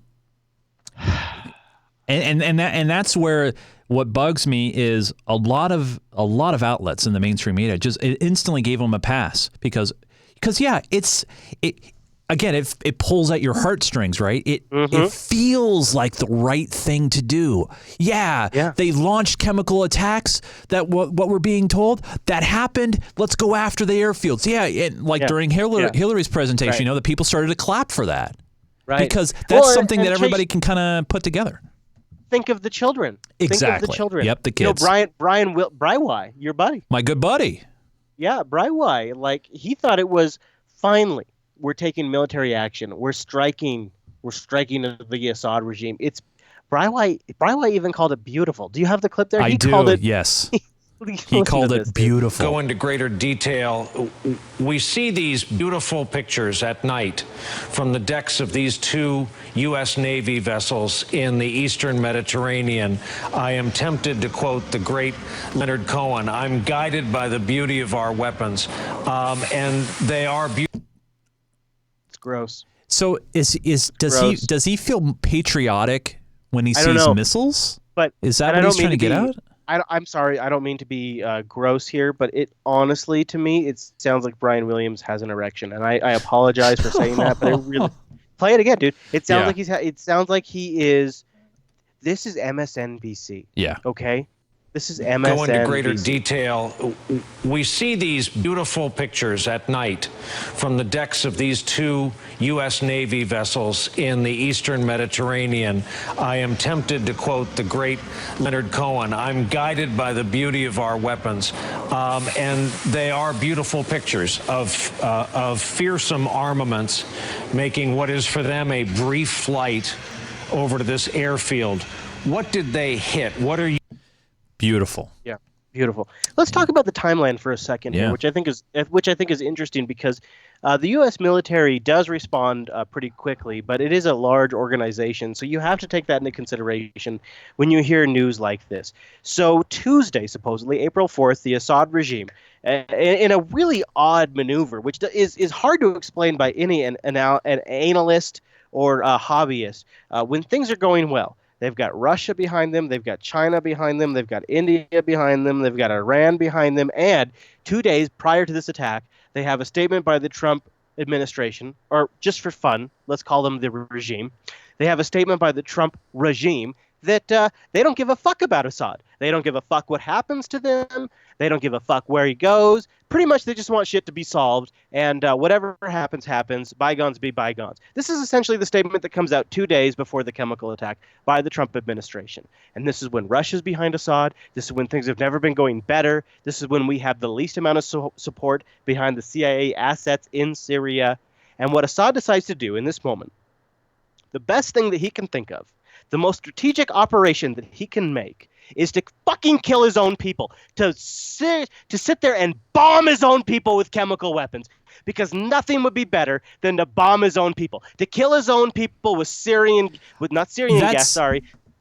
gas, to kill them with sarin gas, Chase. That's what the thing to do right now. While we're ahead, let's kill our own people, my own tax-paying people, my own citizens, the people who actually voted for me. Let's kill them with sarin gas. Let's get it done. Let's make sure we get this all tidied up, so that way we make sure we really wake up the giant over in the U.S. because that's strategically the best idea. Yeah, and that's honestly didn't make sense to me either. It's like, why? Suicide. It's suicide. Right. It's suicide. Yeah. It's suicide. And that's what makes me wonder. It's like, okay, I mean, obviously this chemical attack, whatever you want to label, you want to call it, okay, happened. A lot of people died. A nasty thing, right? Syrian gas. What? Oh, I'm sorry. Sarin. Sarin gas. Sarin. Oh, sarin gas. Right. Oh, sarin Yeah. gas. Right. Sorry. Syrian gas? Syrian gas. Nope. Oh, I'm sorry. It's sarin.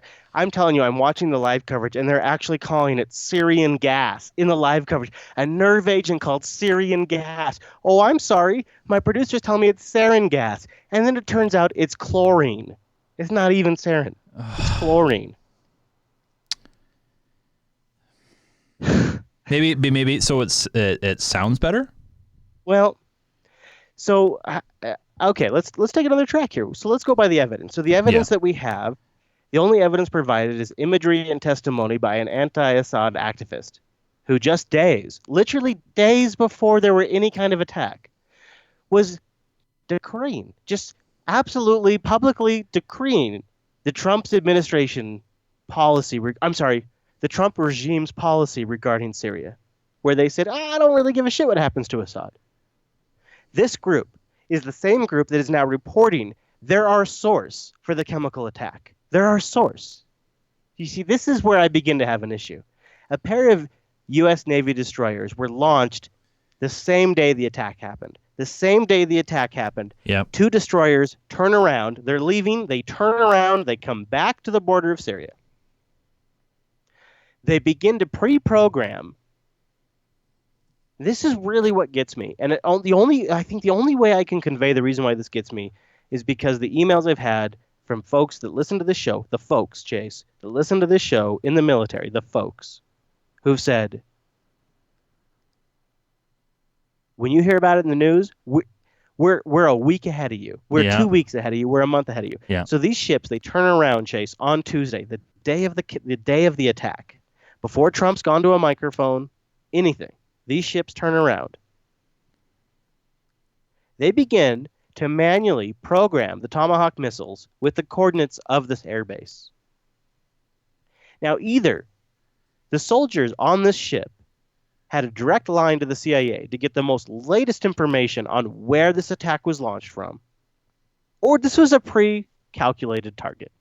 One of the two. I'm not sure. I can't speak to it. The soldiers on Tuesday, the day of the chemical attack, begin programming these warheads. Because you don't just sit in a control room and send the programming information to these warheads. Right. You have to manually connect to each Tomahawk missile and program them with the coordinates. And then you arm them and set them. Yep, GPS, So on by the way. Yep, GPS, yep. On Tuesday, this begins.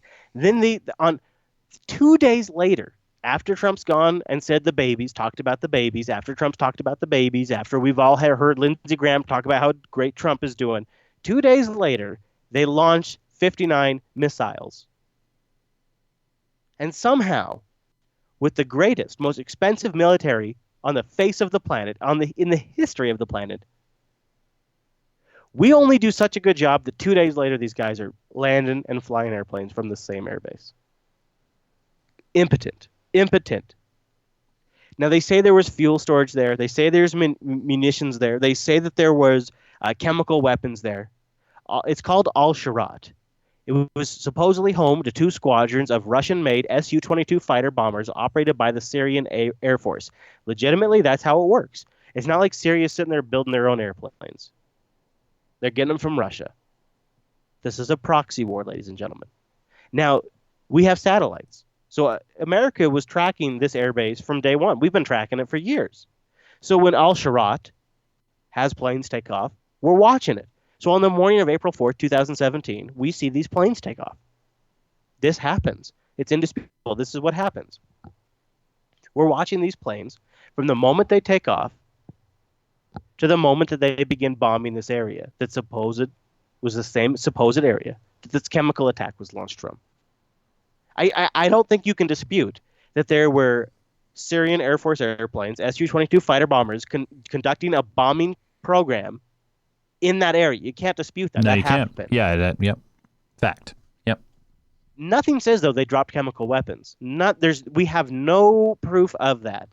And the issue is, and this is where it really gets me, and this is why I really take a pause, is there's 3 narratives happening right now. If you go with the Russian Ministry of Defense, they've claimed that these facilities that were bombed around the area, and there's other facilities in that area. In fact, they've been trying to warn the UN about this for a little while. There are really crude, really piss poor manufactured. Sorry for my head. The P's kind of pop on my headset here, but really piss poor manufactured chemical weapon shells that they found, that the Russians found when they got back in Aleppo. So the issue is these areas that are currently occupied by the anti-Assad regime, the what do you call these people? Because they're the resistance, or I don't feel like that's a fair. I don't feel Yeah. like that's not a fair characterization of what they are. They're not the resistance. They're not the resistance because half of them are paid. They're not the resistance because they're all being supplied by either Turkey, the U.S., or Saudi Arabia, or somewhere in between. So the resistance isn't really fair because That's imagine true. this is happening here in the U.S. Imagine if Russia was paying for a faction of folks and Canada and Mexico were paying for other factions who were all against the establishment in the United States. What would you? I would think they were terrorists. I would think those people are terrorists, Chase. I don't care if the United States is behind it. If I am a sovereign country and some Western power is financing, supplying, and informing a group of terrorists, I feel like if you just change the optics and you make it Mexico or Canada or Germany doing this to the U.S., this would be obvious on its face. Yeah. But when it's the U.S. behind these rebels, all of a sudden we refer to them in these strange terms. We refer to them as like the opposition party, or we refer to them as the rebels, as if. I think it's probably because of the fact that they're not so great either. And no, seriously, Yeah, right? you're right. I think you're right. I think you're totally right. And since they're not so great and appealing either, it's like we want to show that we don't like who's in charge, but we don't really like the other team either, but we're trying to pick the lesser of the two evils kind of a thing. So it gets reported first as sarin gas. Right. Or no, I'm sorry. First it gets reported as Syrian gas. Then it gets reported as sarin gas. And then it turns out it's like some sort of chlorine mixture. It's some sort of, and then it turns out it's a mixture of chlorine gas and white phosphorus, which is exactly what is in Aleppo, which was the exact chemical composition used in the 2013 attack, which turned out to be from some of the opposition party that we were financing. And it turns out that al-Nusra, big surprise, hold on, spoiler alert, everybody prepare yourselves, they have a history of manufacturing and employing crude chemical weapons. And in the 2013 chemical attack, guess what? Same exact stuff. Same exact stuff. Oy. Oy vey. You know what? It could actually be possible that, so you got this area, it's filled full of Western-financed rebels. If I'm the Assad regime and Russia's given me some fighters, you know what I'm going to go bomb? I'm going to go bomb these exact sons of bitches. Really, honestly. Yeah. Go right I'm after going to go them. bomb these. Right. Go after the worst of them. And it's not like these are U.S. military members with years of training and a structure. No. These are psychopaths that are working on behalf of the U.S., and it's very possible, just like they were in 2013, that they were manufacturing crude chemical weapons made out of the same exact stuff in 2013 that they used. And the Assad government, the elected government, comes in with their Russian bombers, and they start bombing the shit out of a bunch of Western-backed terrorists. And guess what? They're manufacturing one of these buildings. And you're dropping bombs all over the place like an asshole, and you blow up one of these buildings that's packed full of chlorine, and you get it up in the air. Because you know what? Sarin gas doesn't have a color or an odor. But you know what it does? The exact kind of chemical weapons that were used in 2013. They have a blue-green color, and they have an odor, which is exactly what was reported by witnesses on the ground. Word for word. The very people we're financing, supplying, communicating with, could be the people that are making this stuff. And what concerns me about it is where our information is coming from. Because we hear about it, but we don't hear about the source. We don't hear about who reported on it. Right. Yeah. Where it actually came from. Yeah. Mm-hmm. Yeah. And where it came from is Turkey. It came from Turkey. It came from pictures in Turkey. It came from groups that are connected with Turkey, which I find completely incredible. I don't find any credibility to that. I believe that there was probably a chemical weapons attack. It may have even been created by the Assad government's bombing campaign accidentally. I don't buy the premise that when finally in Syria things are simmering down, when there is obvious support from a group of large countries behind Assad, when the Trump administration just days before said that they don't have really any issue with Assad, whatever happens is fine. And then why would Assad, after all of that, after all of these years, after all of this, after surviving the onslaught of Hillary Clinton in the State Department and Obama in the White House, after making it through all of that, why would he do this? He'd have to be completely crazy. Yeah. And just not there. He'd have to be the big... Yeah. And, I don't buy it. I buy people died. I buy that there's a lot of awful things happening in the fog of war, and it's hard to report out of there. But I don't buy that Assad would want to kill his own people when things are going so well. But the issue is, it doesn't matter what I believe. It doesn't matter what Chase Nunes believes. It doesn't matter what the audience believes. What really matters, Chase, is what Trump believes. And I think they've gotten to Trump. Oh yeah. Oh yeah. They're in his head. Well, and I don't think it's not just Trump. It's also his family as well. You got his daughter Ivanka, who has now a quote unquote, official, unofficial assistance. She's in the West Wing now. Jared Kushner's in there. They're trying to push this narrative and kind of steer it a little bit. And because, Bannon, by the way, he's probably going to be Red Book prediction, by the way. I think Bannon's gone by the end of the year, if not sooner, just with everything. Solid prediction. Yep. But with the whole internal war there. But I think that, they need to turn this where we can't be America first. They got to push away from that, because if you do America first, all these things are happening all around the world. If Team America isn't there, right, and spending the military money and being involved, that's the whole thing, right? And so, hoorah! Yeah, you got to have hoorah. the world's police, right? So I have look at so I've got a clip there where I thought maybe Trump was all in, because of the budget stuff. I thought he just was big. He was big military. Yeah. But I think what the problem with Trump is when Trump was great, it was when he was reading independent media reports and he was talking about it on the campaign trail. But the problem is that you could influence Trump. If you get an audience with him, and what I mean by that is if you actually get his attention, if Donald Trump focuses on the words that are coming out of your stupid mouth, you have unbelievable power. And that can be Fox and Friends, and that can be the military-industrial complex. So play this clip. They've gotten to Trump. Yeah, I see that. Yeah. Listen to the earnest in this man's voice. There's going to be a lot of pressure on Russia to make sure that peace happens. Because frankly, if Russia didn't go in and back this animal, you wouldn't have a problem right now. Frankly, Putin is backing a person that's truly an evil person. And I think it's very bad for Russia. I think it's very bad for mankind. It's very bad for this world. There's going to be a lot of pressure on Russia to make sure that peace happens. Do you believe that? A lot of pressure on Russia to make sure peace happens? Okay, so picture it. Picture it. You're misinformed, or no, that's not the right word. You're low information on a subject. Right. You have some headlines, but you're low information on the subject. Okay. Yeah. Mm-hmm. And then you get to this unbelievable position in the government where you learn, and you are told things that nobody else is told. Like nobody else is told. So when you are told stuff, that's like the fucking line, man. Nobody else knows what you know. So when these guys come in and you trust them, they're generals, they're administrators, they're directors, and they sit down with you and they say, Mr. Trump, Bashar al-Assad is a psychopath.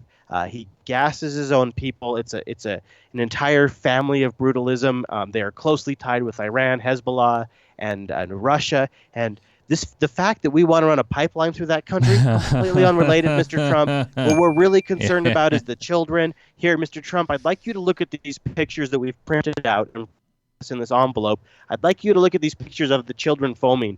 That's Assad. Bashar al-Assad did that, Mr. Trump. Now, if you're a low information person, but when people get your attention, you're able to internalize it, analyze it, and take action on it, like Donald Trump is. I think this is a beautiful opportunity for the military-industrial complex to exploit it. Because what you have here is a man who loves to make decisions because that looks powerful. You have somebody who can be easily influenced because their information sources are low and they're not double-checked. And you have somebody that likes to go with their gut. So if you can do something that makes them emotionally resonate with the subject, if you can do something that either confirms the information they've been taking in or overrides the information they've been taking in, and if you can do it from a position of authority, like one of your generals, like one of your CIA directors, or like one of your advisors, if you have a position of authority, you have the beautiful trifecta recipe to influence Donald J. Trump, the president of the United States. Yeah. And all you have to do is be a person in that position, the exact kind of person that would be in a position to attack Syria and influence Donald Trump. And now, if you play the clip again, listen to this man. He's not lying. There's going to be a lot of pressure on Russia to make sure that peace happens. See, there's a lot of pressure on Russia because they've screwed up. Because things were going so well when it was just the U.S. Things were going so good, but then Russia got involved. Russia got involved with Syria, and then. But Chase, you and I have been following this since it was a story. Yes. You and I have. We have been following this since ISIS was a name. We've been following this since the news have been talking about Syria. And the only time things changed, the only time that the game really changed is when Russia actually got involved. And all of a sudden, everything changed. Everything proceeded forward. What was just an atrocity on an unbelievable human scale changed. But now, in revisionist history, by playing on facts that Donald Trump has picked up in his casual news intake, By playing on those observations that he's already collected, the people involved in the military can manipulate him to transition from a we shouldn't be involved in Syria, Russia's doing great. Remember, on the campaign, Donald Trump said, let's work with Russia to knock the hell out of ISIS. That was Donald Trump's position. But now that he's in a different position where he has less access to information, where he has more one-on-ones with people that have obvious goals and biases, he's able to be manipulated. And this is my major concern with the Donald Trump presidency. Continue on, Mr. Chase. Oh, yes. Because frankly, if Russia didn't go in and back this animal, you wouldn't have a problem right now. If they didn't go in, we wouldn't have this problem. And back this animal. So right. Bashar al-Assad, the elected president of Syria, is an animal. Okay, that's something. They have been allies for decades, way before we decided we wanted to run a pipeline through Syria. That they have been working together. It's not like Putin just was sitting around watching television one day and saw Wolf Blitzer talking about Syria and went, God, you know what would be a good idea? We should call Bashir and just see if he wants a little help. And, you know, maybe we'll just kind of get involved here on the side and just help him out a little bit. And that's not how it went. They have been partners for decades. When we took our first steps in Syria, we knew the repercussions would be a proxy war with Russia. It's either that's the case or we're the stupidest country in the history of the world. Either we're the dumbest country in the history of the world who cannot conceive of ramifications of our actions, or when we decided to start backing the terrorists, or I'm sorry, the rebels, we knew that we were starting a proxy war with Russia. We knew we were starting a proxy war with a nuclear power. It's not like we're starting a proxy war with Canada. We knew what we were doing. Yeah. Continue. You should keep going. Keep going. Frankly, Putin is backing a person that's truly an evil person. And I think it's very bad for Russia. I think it's very bad for mankind. It's very bad for this world. Yeah, I don't think he's lying there. I think he really believes that. Yeah. And he only believes it because it's the picture that was painted for him. Yeah. A beautiful picture, a very scary picture with children frothing at the mouth. Yeah. Exactly what they The videos and everything. Yeah. Donald Trump got triggered. Trump got triggered. Man. And he pulled the trigger.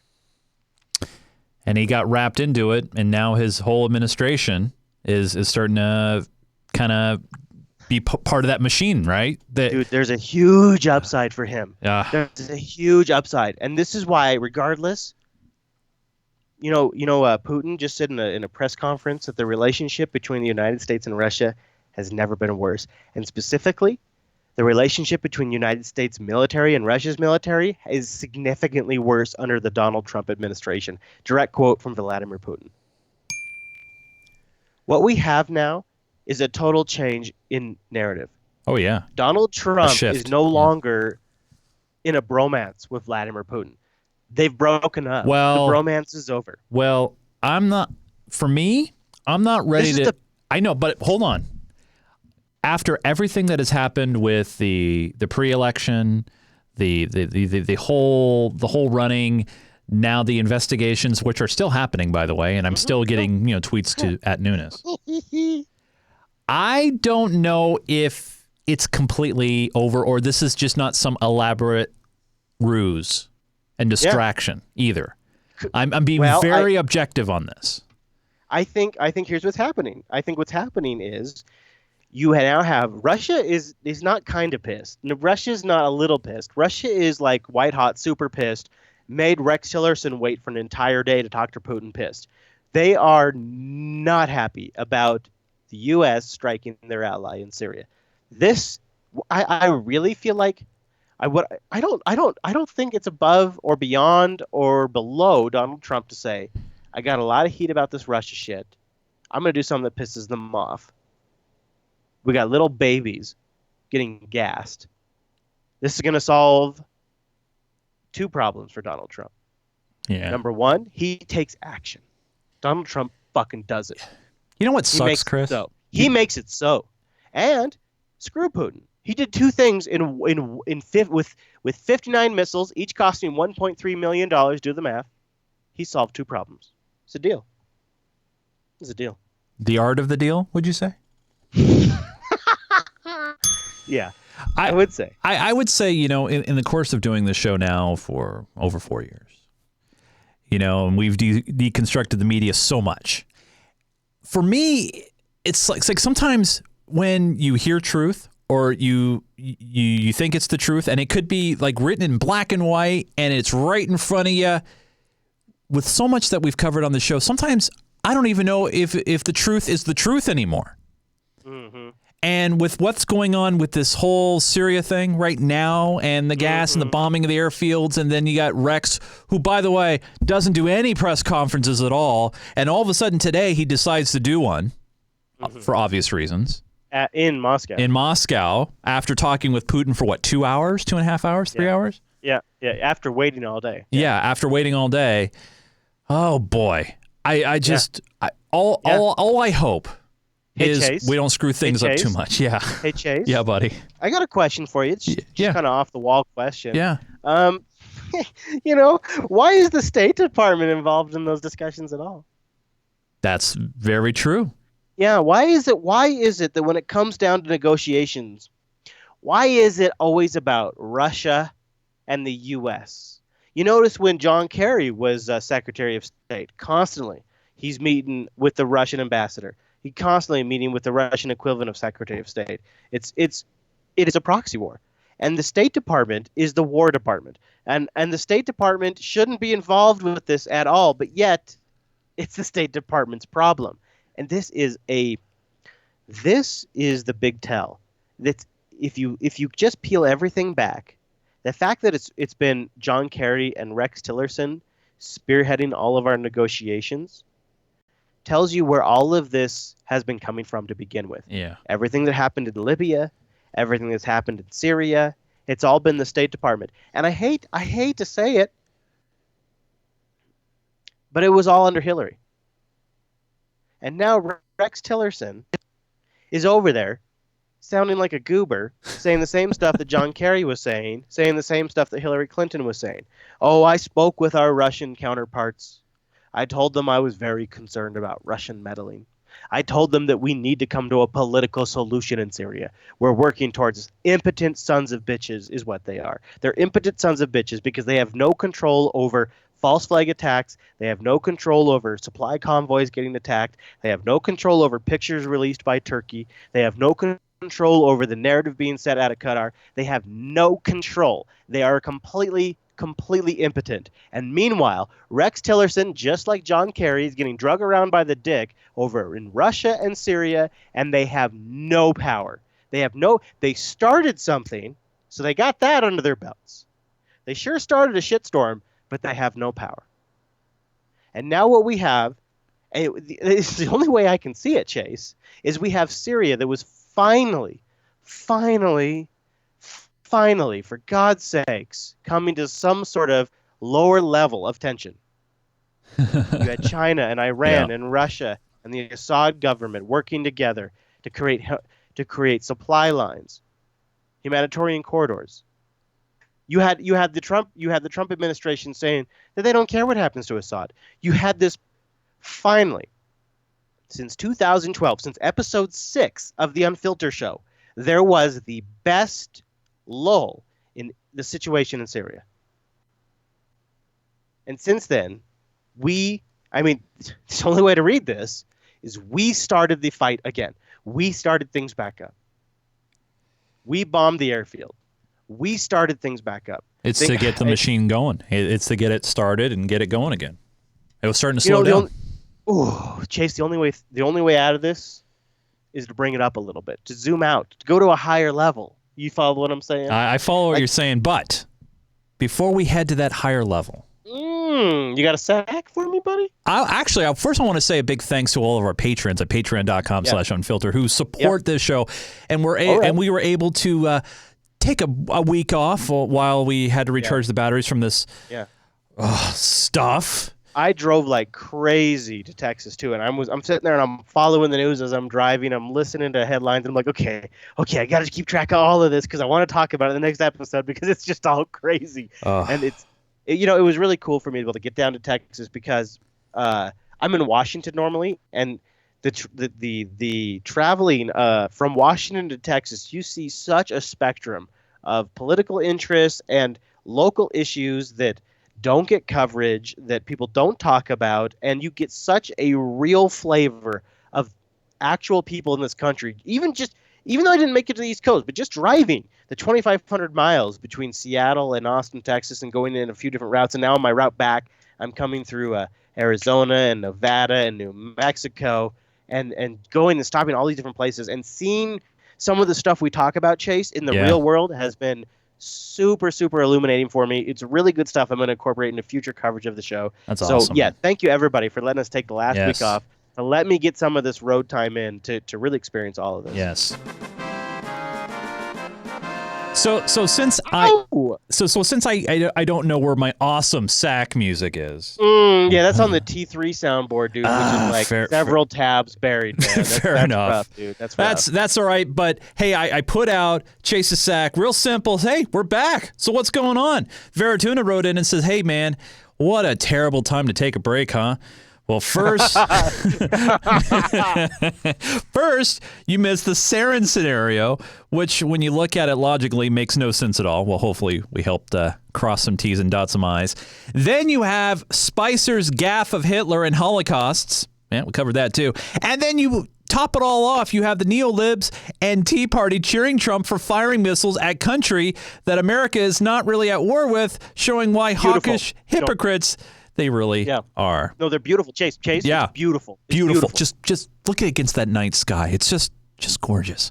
Well, I'm not going to talk about any of that because if you thought that was just the U.S. who's going full retard about the internet, then you have not been paying attention. Russian Parliament Deputy Vitaly Milanov proposed a new law on Monday that would require all Russian internet users to register with their passport in order to use social media. Obstinately, it's to prevent under 14-year-olds from registering on a social media site where they can be groomed or targeted by pedophiles online. But the more you look at it, the more you see governments, be in the U.S. or U.K. or Russia or France, are all pushing forward with the agenda of restricting citizens' freedom both online and in real life. The world is turning into a very dark place, shockingly fast. Why don't you chew on that? Well, I will say this. I will say this, Verituna. I mean, we saw this Internet Association, Google and Netflix and all that. They came out against FCC Chair Ajit Pai and basically said, no, you need to leave that net neutrality stuff and leave those ISPs as Title II. So I think we're going to see another war coming up soon. I just want pie. Now I just want pie. Ben Lloyd wrote in and says, hey, in an age where corporate-sponsored media is increasingly focusing on either pushing a narrative or advertising only on platforms that show politically correct content, such as the ongoing YouTube demonetization issues, I think it's more important than ever to fund free and independent media via platforms like Patreon. Now, I know Unfilter. Thank you. Yes. Now, I know Unfilter is the only show I'm supposed to watch. Wink. However, I've recently come across a few other media organizations and individuals who rely on Patreon as their primary funding and are producing great content with unique viewpoints. I'm curious, do you guys have any of your own personal favorite crowdfunded or otherwise independent media organizations that you like to follow on a regular basis? And, for me, my energy goes into supporting this show and putting my time and my energy into this show. So it's honestly, it's hard for me to kind of venture out of that bubble and to pull anything in. But what about you, Chris? I follow you there for sure. That's definitely where the bulk of my effort goes. But I do try to catch the No Agenda show. Of course. Like at least a couple times a month. I cannot anymore twice a week, but I try to catch it. It's a lot of content. You know where a lot of my Patreon money goes to is towards like music creators or people who are clipping stuff that we use in the show. Yep. So like overtime music, you'll sometimes hear. I have become patron. I've become a patron of some of those folks, and so I can grab their music and use it in my stuff. And also, there's a couple of individuals on the internet that are like supplementing the clipping that producer Matt and myself are doing. And so I'm also a patron of theirs. And so I watch their feeds and I support them. And then there's also other things that are sort of more long term that I'm backing. The developer of Bcache FS is creating a file system that I think is going to be the file system for Linux. But more importantly, I think it's going to be the perfect file system for storing tons and tons and tons of small media files and large media files like we do for Unfilter. So eventually, my master repository of Unfilter clips will be using Bcache FS, and because of that, I am backing the Bcache developer on Patreon. So I have nice. like some clip people, some music people, and like some more like long-term file system storage stuff that I do on Patreon. Yeah, I support a lot of the kind of because we got the same shaft so much where we didn't have Patreon when we started 10, 12 years ago. Back in our day. So I like to go out and support independent podcasters, and content creators like Ray Ortega. He does a lot of video and how to shoot with SLRs and just have really good lighting and just production techniques and podcaster studio, things like that. And, cool. And then other Canadian friends that do, video game podcasts and things like that. Yeah, so, I mean, right on. Patreon's great for that stuff. But when it comes to the independent stuff, I stick to what we do and analyze on the show. And finally, last but certainly not least, a message coming in from Scott Cowan says, hey, you had one job. And I think he's probably referring to @Nunes and Devin Nunes and all that fun jazz. So, hey, if you want to get in my sack for next week's show, episode 233, head on over to patreon.com/unfilter, and there is a waiting section for Club 33. You click on that, you can get notified when a spot opens up. And I've seen it where a spot has gone away, and then literally within minutes, someone jumps in and grabs it.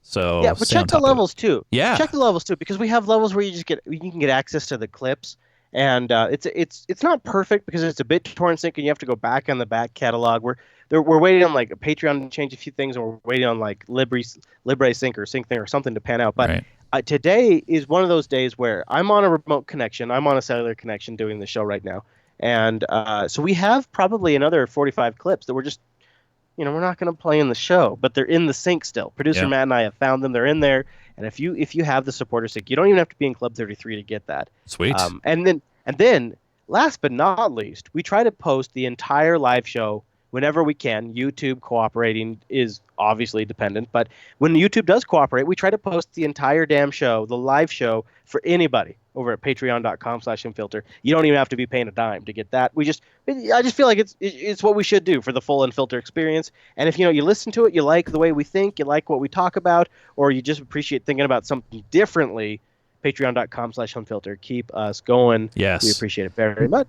Now, Chris, this whole couple of weeks has probably stressed out a lot of people.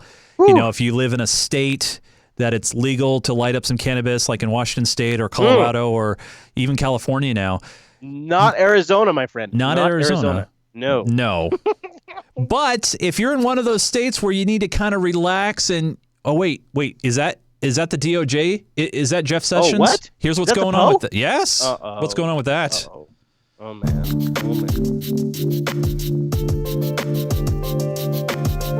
Wait, what's this, Chris? The 420, Dude, really? This is so this is CBS. Is for those of you on the audio feed. Yeah. CBS is trying a few new things, and you've been noticing a few of these, and you've been pointing them out to me before I even caught them. I think I caught this one before you did. CBS has a new. Well, this is segment CBSN, so this is their digital online news network. However, you're right. However, this is their big push on YouTube and any like on-demand like Roku or Android TV or Apple TV. This is their big push, and these segments do air on the CBS News from time to time. That's true. And so they've They've created this 420 segment. It's the 420 magazine. Yes. Attorney General Jeff Sessions has created a new task force to review how the Justice Department handles a number of issues, including the enforcement of marijuana laws. Even though marijuana is illegal under federal law, 8 states have legalized recreational marijuana, and 28 states have some form of legalized medicinal marijuana. CBS News Justice reporter Paula Reed is in Washington to hash this all out. Okay, Paula, you explain exactly what this task force will be doing. What is this change about exactly? Well, Rena, I have the memo that Attorney General Sessions sent to top prosecutors across the country, and it says that this task force will review policies in the area of charging, sentencing, and marijuana to ensure that they're consistent with the Department of Justice's overall efforts to reduce violent crime. Rena, What are you thinking, Chris? That sounds bad, dude. I didn't think bad on this. Really? I didn't, and I'll tell you why. So, and Sessions has come out and he hasn't As hidden. a douchebag, uninformed douchebag. Yeah, he has. You're right. Good point, Chase. Yeah, see, he has come. He has come out as an uninformed douchebag, and thank you for dinging me, Chris. I'm gonna blame all the dings on you. Love it. I think that this is Sessions trying to maybe walk back a little bit of his speak by creating this task force. And that's just because I really do. And the reason why is because he came out full force saying, hey, this is the evil stuff, this is the bad stuff. I'm talking like Sessions now, but for him putting this task force together this is him trying to set himself up to try to do a little bit of an about face. This is just a hunch. I feel like I did. Oh man, I would love for you. I'm optimistic. I'm sorry. I'm just being optimistic. Here's Chris's general policy. I don't give a shit what you put in your body. I don't really care. Yeah. I don't want you. I mean, maybe I want to have some jurisdiction over what goes in my body. I want to have some jurisdiction over what goes in my kid's body. Right. I don't care what you put in your body. I don't really care at all. And so I don't want you making laws about it. I don't want my tax dollars going towards it. I don't want any of it. But I want it. Don't want it at all. That's Chris's position. That's my only bias in this entire debate. Yeah. What it sounds like to me is what Jeff Sessions is about to do, to me, now this is just to my ears, is Jeff Sessions is about to create a bureaucracy in the federal government. And this federal government bureaucracy is going to have to sustain itself. It's going to have to justify itself. And to do so, to justify its existence, what it's going to do is it's going to draw a link between violent crimes, which are at a historic low in the United States. Yeah. Shut up. Don't talk about that. Yeah. What we're going to do is we're going to create a link between violent crimes and the marijuana.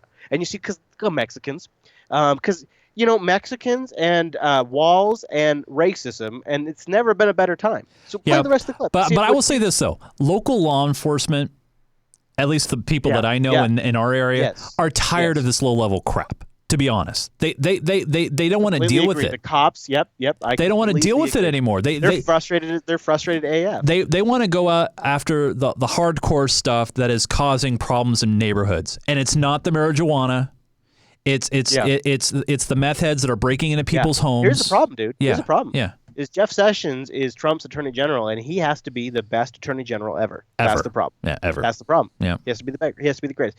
Play some more of this. Yeah. Clip. It says that this task force will review policies in the area of charging, sentencing, and marijuana to ensure that they're consistent with the Department of Justice's overall efforts to reduce violent crime. Rena, violent crime reduction is one of the Attorney General's top priorities. Sorry, I got to say one thing. On the task force, someone's going to go, you know what? It's working in these states because they're smoking, so maybe our official policy should just be smoke more. I love it, dude. That's funny. That's good. I could just think of some guy on the task force comes up. You know what, Mr. Sessions? We looked at the stats, and it's working. It turns out, and this is true too. Yeah. It turns out, violent crime goes down when they smoke pot. That actually is true. Yeah. So, best we could recommend is you just legalize. Yeah, just more pot, please. Yes. No crime in the U.S. remains at historic lows. Yeah, here we go. The Attorney General says he sees some trends that he believes will continue unless he takes some sort of concrete action. Now, he is also on the record as saying... Concrete action to what? Legalize? No, he's watching some Twitter trends. He's seen a lot of hashtag angry, and Jeff Sessions is personally concerned about the trends.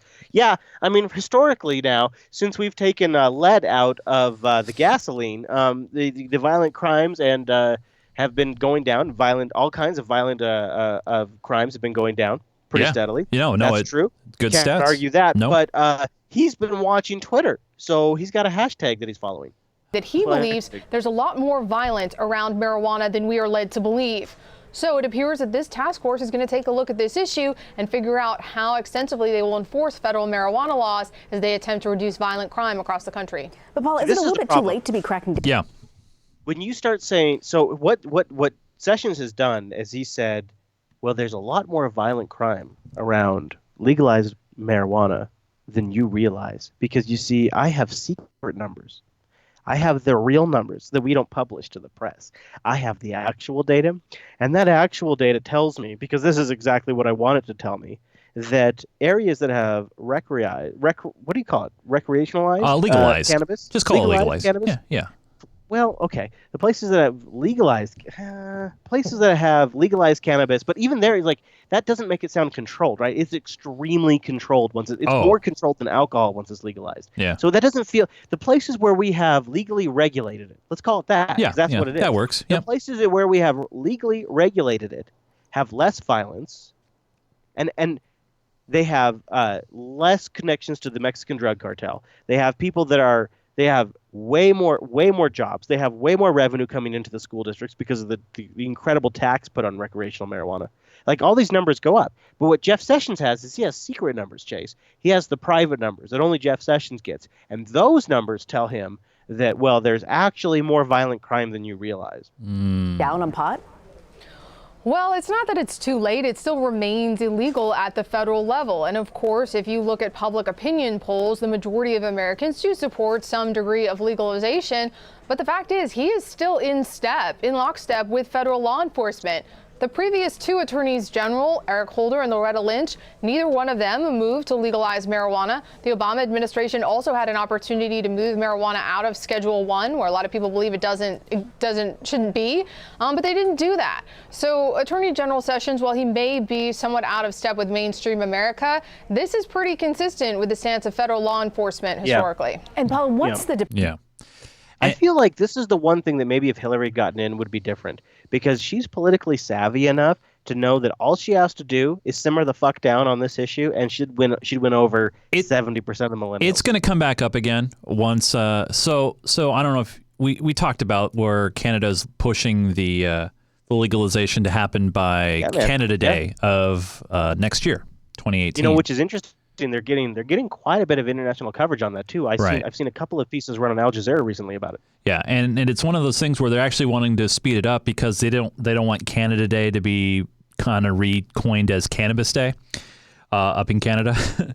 But I think, honestly, and I said it before, once Canada has a straight legalization and it's a done deal and it's happened up there, then I think you'll start to see some major changes here, because you'll have a country that is our biggest trading partner. Now, all of a sudden, there's a part of that trading that we're not a part of. Right. Well, what are we going to do? Build a wall again? I mean, we're going to build another wall. We're going to build two walls. We're going to build a wall along Canada. Chris, America first, man. You know what? I cannot stand it. Vancouver cannot have the best bud. BC bud. We got to have the greatest bud here in the United States. Well, the best bud. All the people know it. Well, what if, let's say, for example, you're driving down the freeway.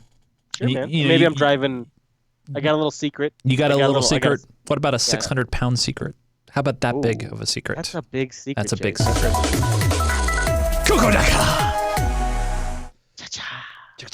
Erratic driving on I-40 near Penn is what got this man, Corey Mercer, pulled over by an Oklahoma County Sheriff's deputy. They say inside of his tractor trailer, he was hauling 582 pounds of marijuana. It's significant anytime you can take that much off the street at one time. According to court documents, when the deputy got to the front of the semi to talk with the suspect, the deputy noticed several red flags.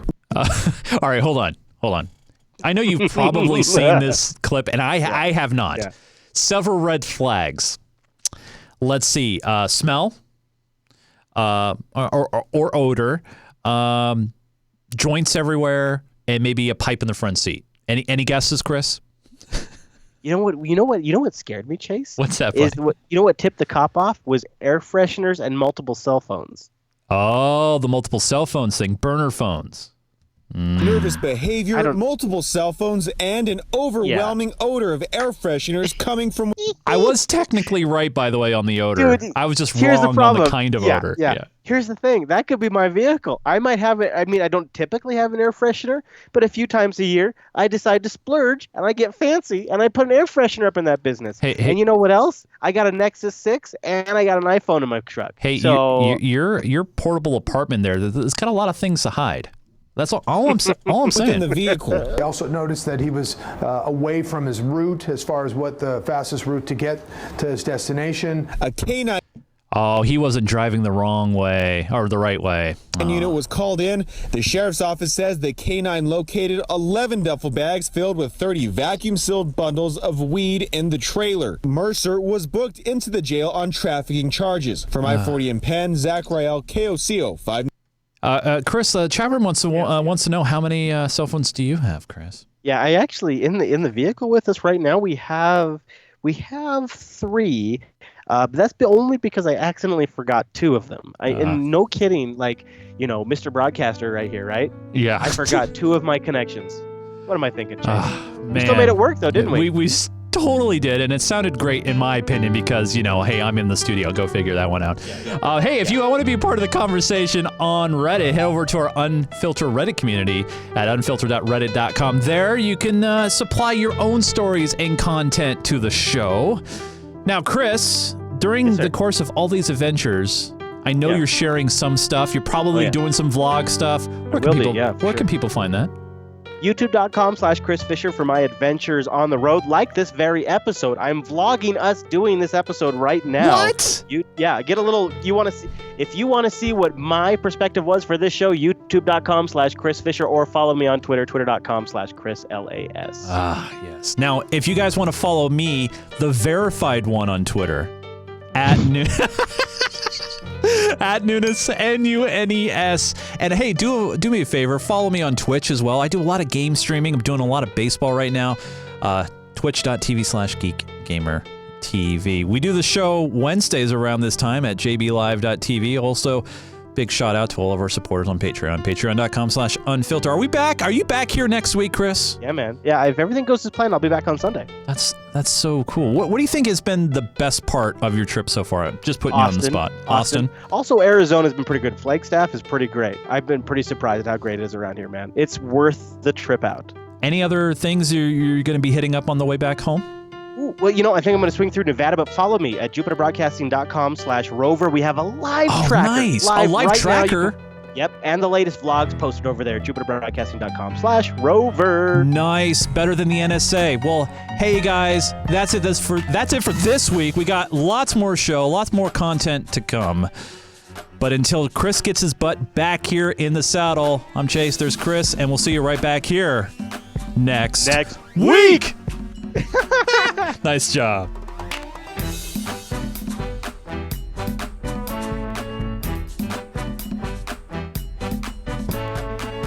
That's how we go. That's how we roll. OMG, OMG, OMG.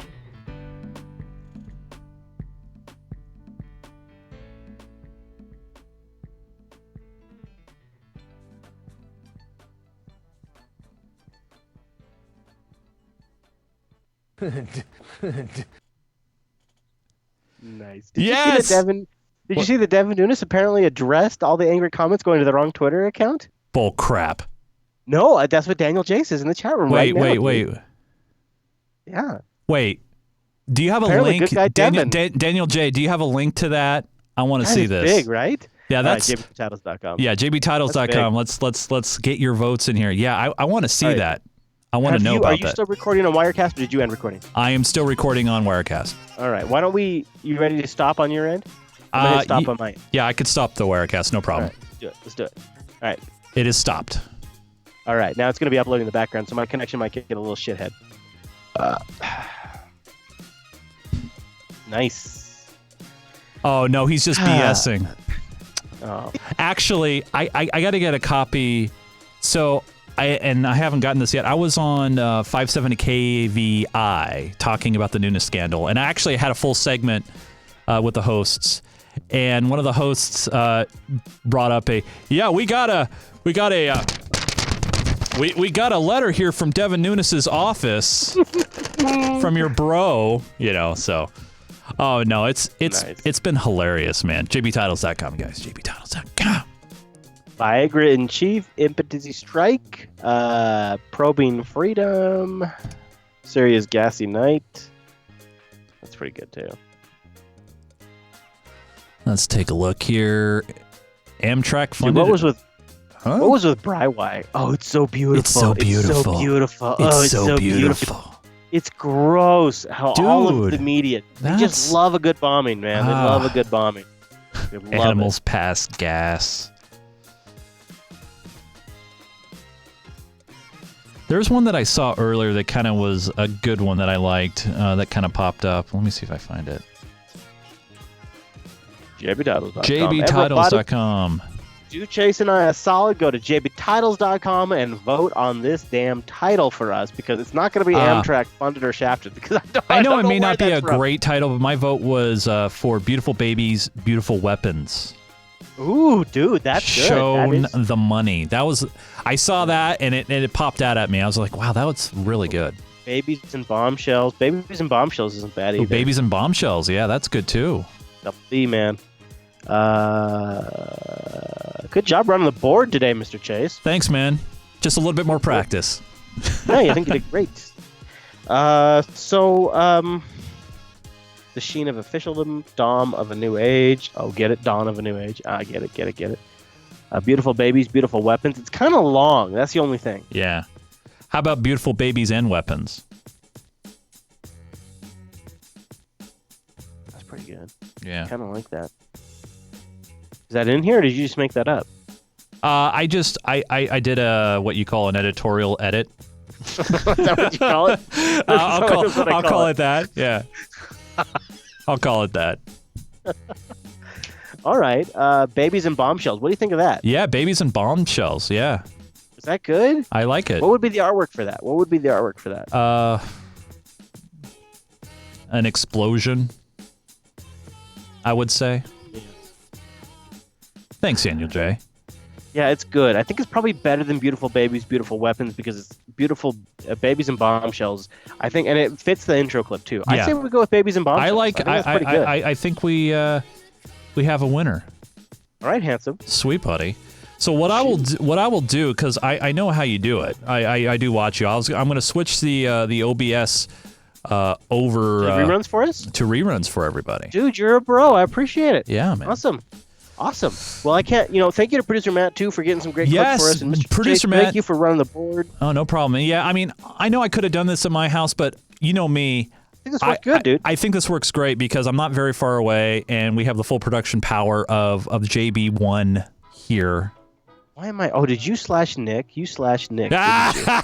You did. I you did. Slashed Nick as me. I did. There you go. There you go. You had the power of Chris Last, dude. Everybody gets ups. You get ups. I get ups. Nice. Yes. Very nice. Very nice. Well, all right. Well, thank you, Mr. Chase. No problem. Am I going to hang up on you over here?